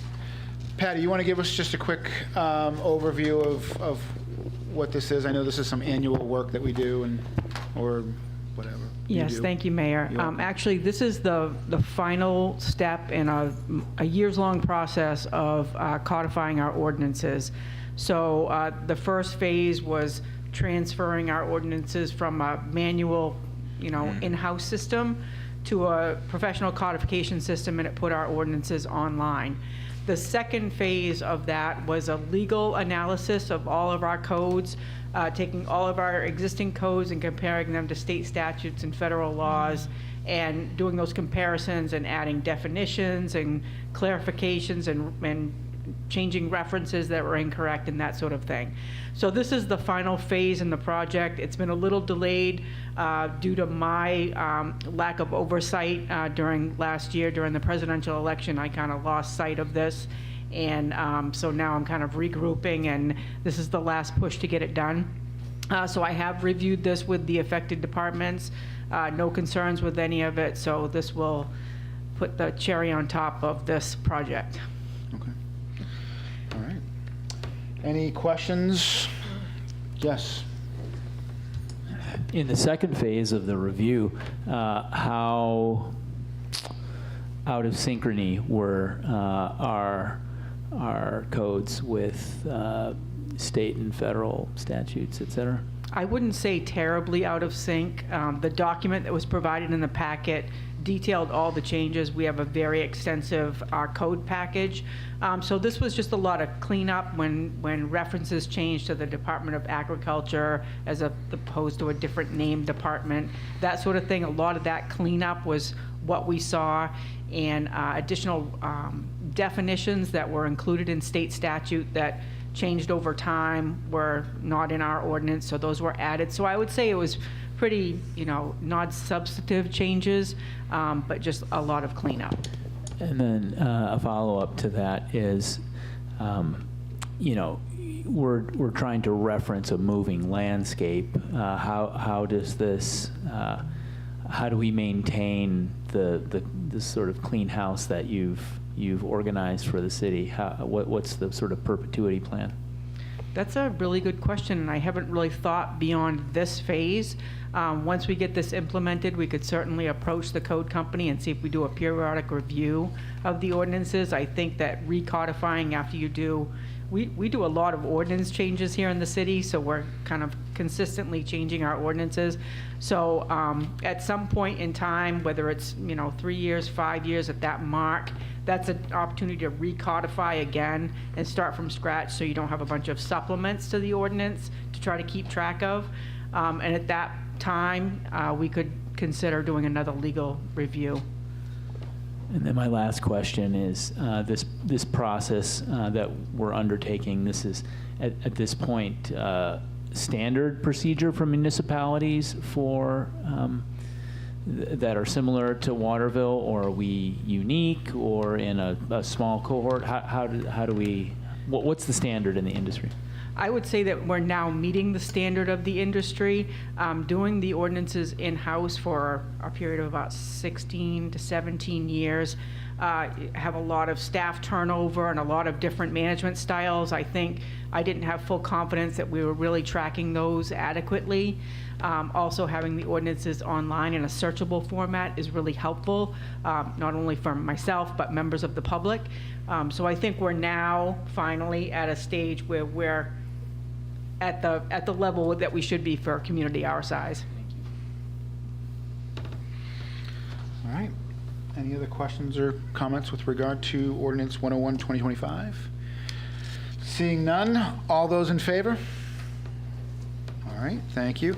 Before we adjourn, again, I just want to take one moment just to thank both Sarah and Christina for the remarkable work that they've done thus far, as there will still be some more work to go over the next 2 budget readings. But thank you both very much for everything that you've done, the cut list, and, you know, again, when I brought you this sheet, having you take a look at it, poke some holes in it, make sure that it was good to go to present, I think it was really good for the council to kind of visualize it and from the public as we were making these changes. So thank you very much for everything that you did, putting the cut list together and whatnot. So thank you very much. I appreciate it. And with that, I will entertain a motion to adjourn. So moved. Second. Okay. All those in favor? Bye-bye.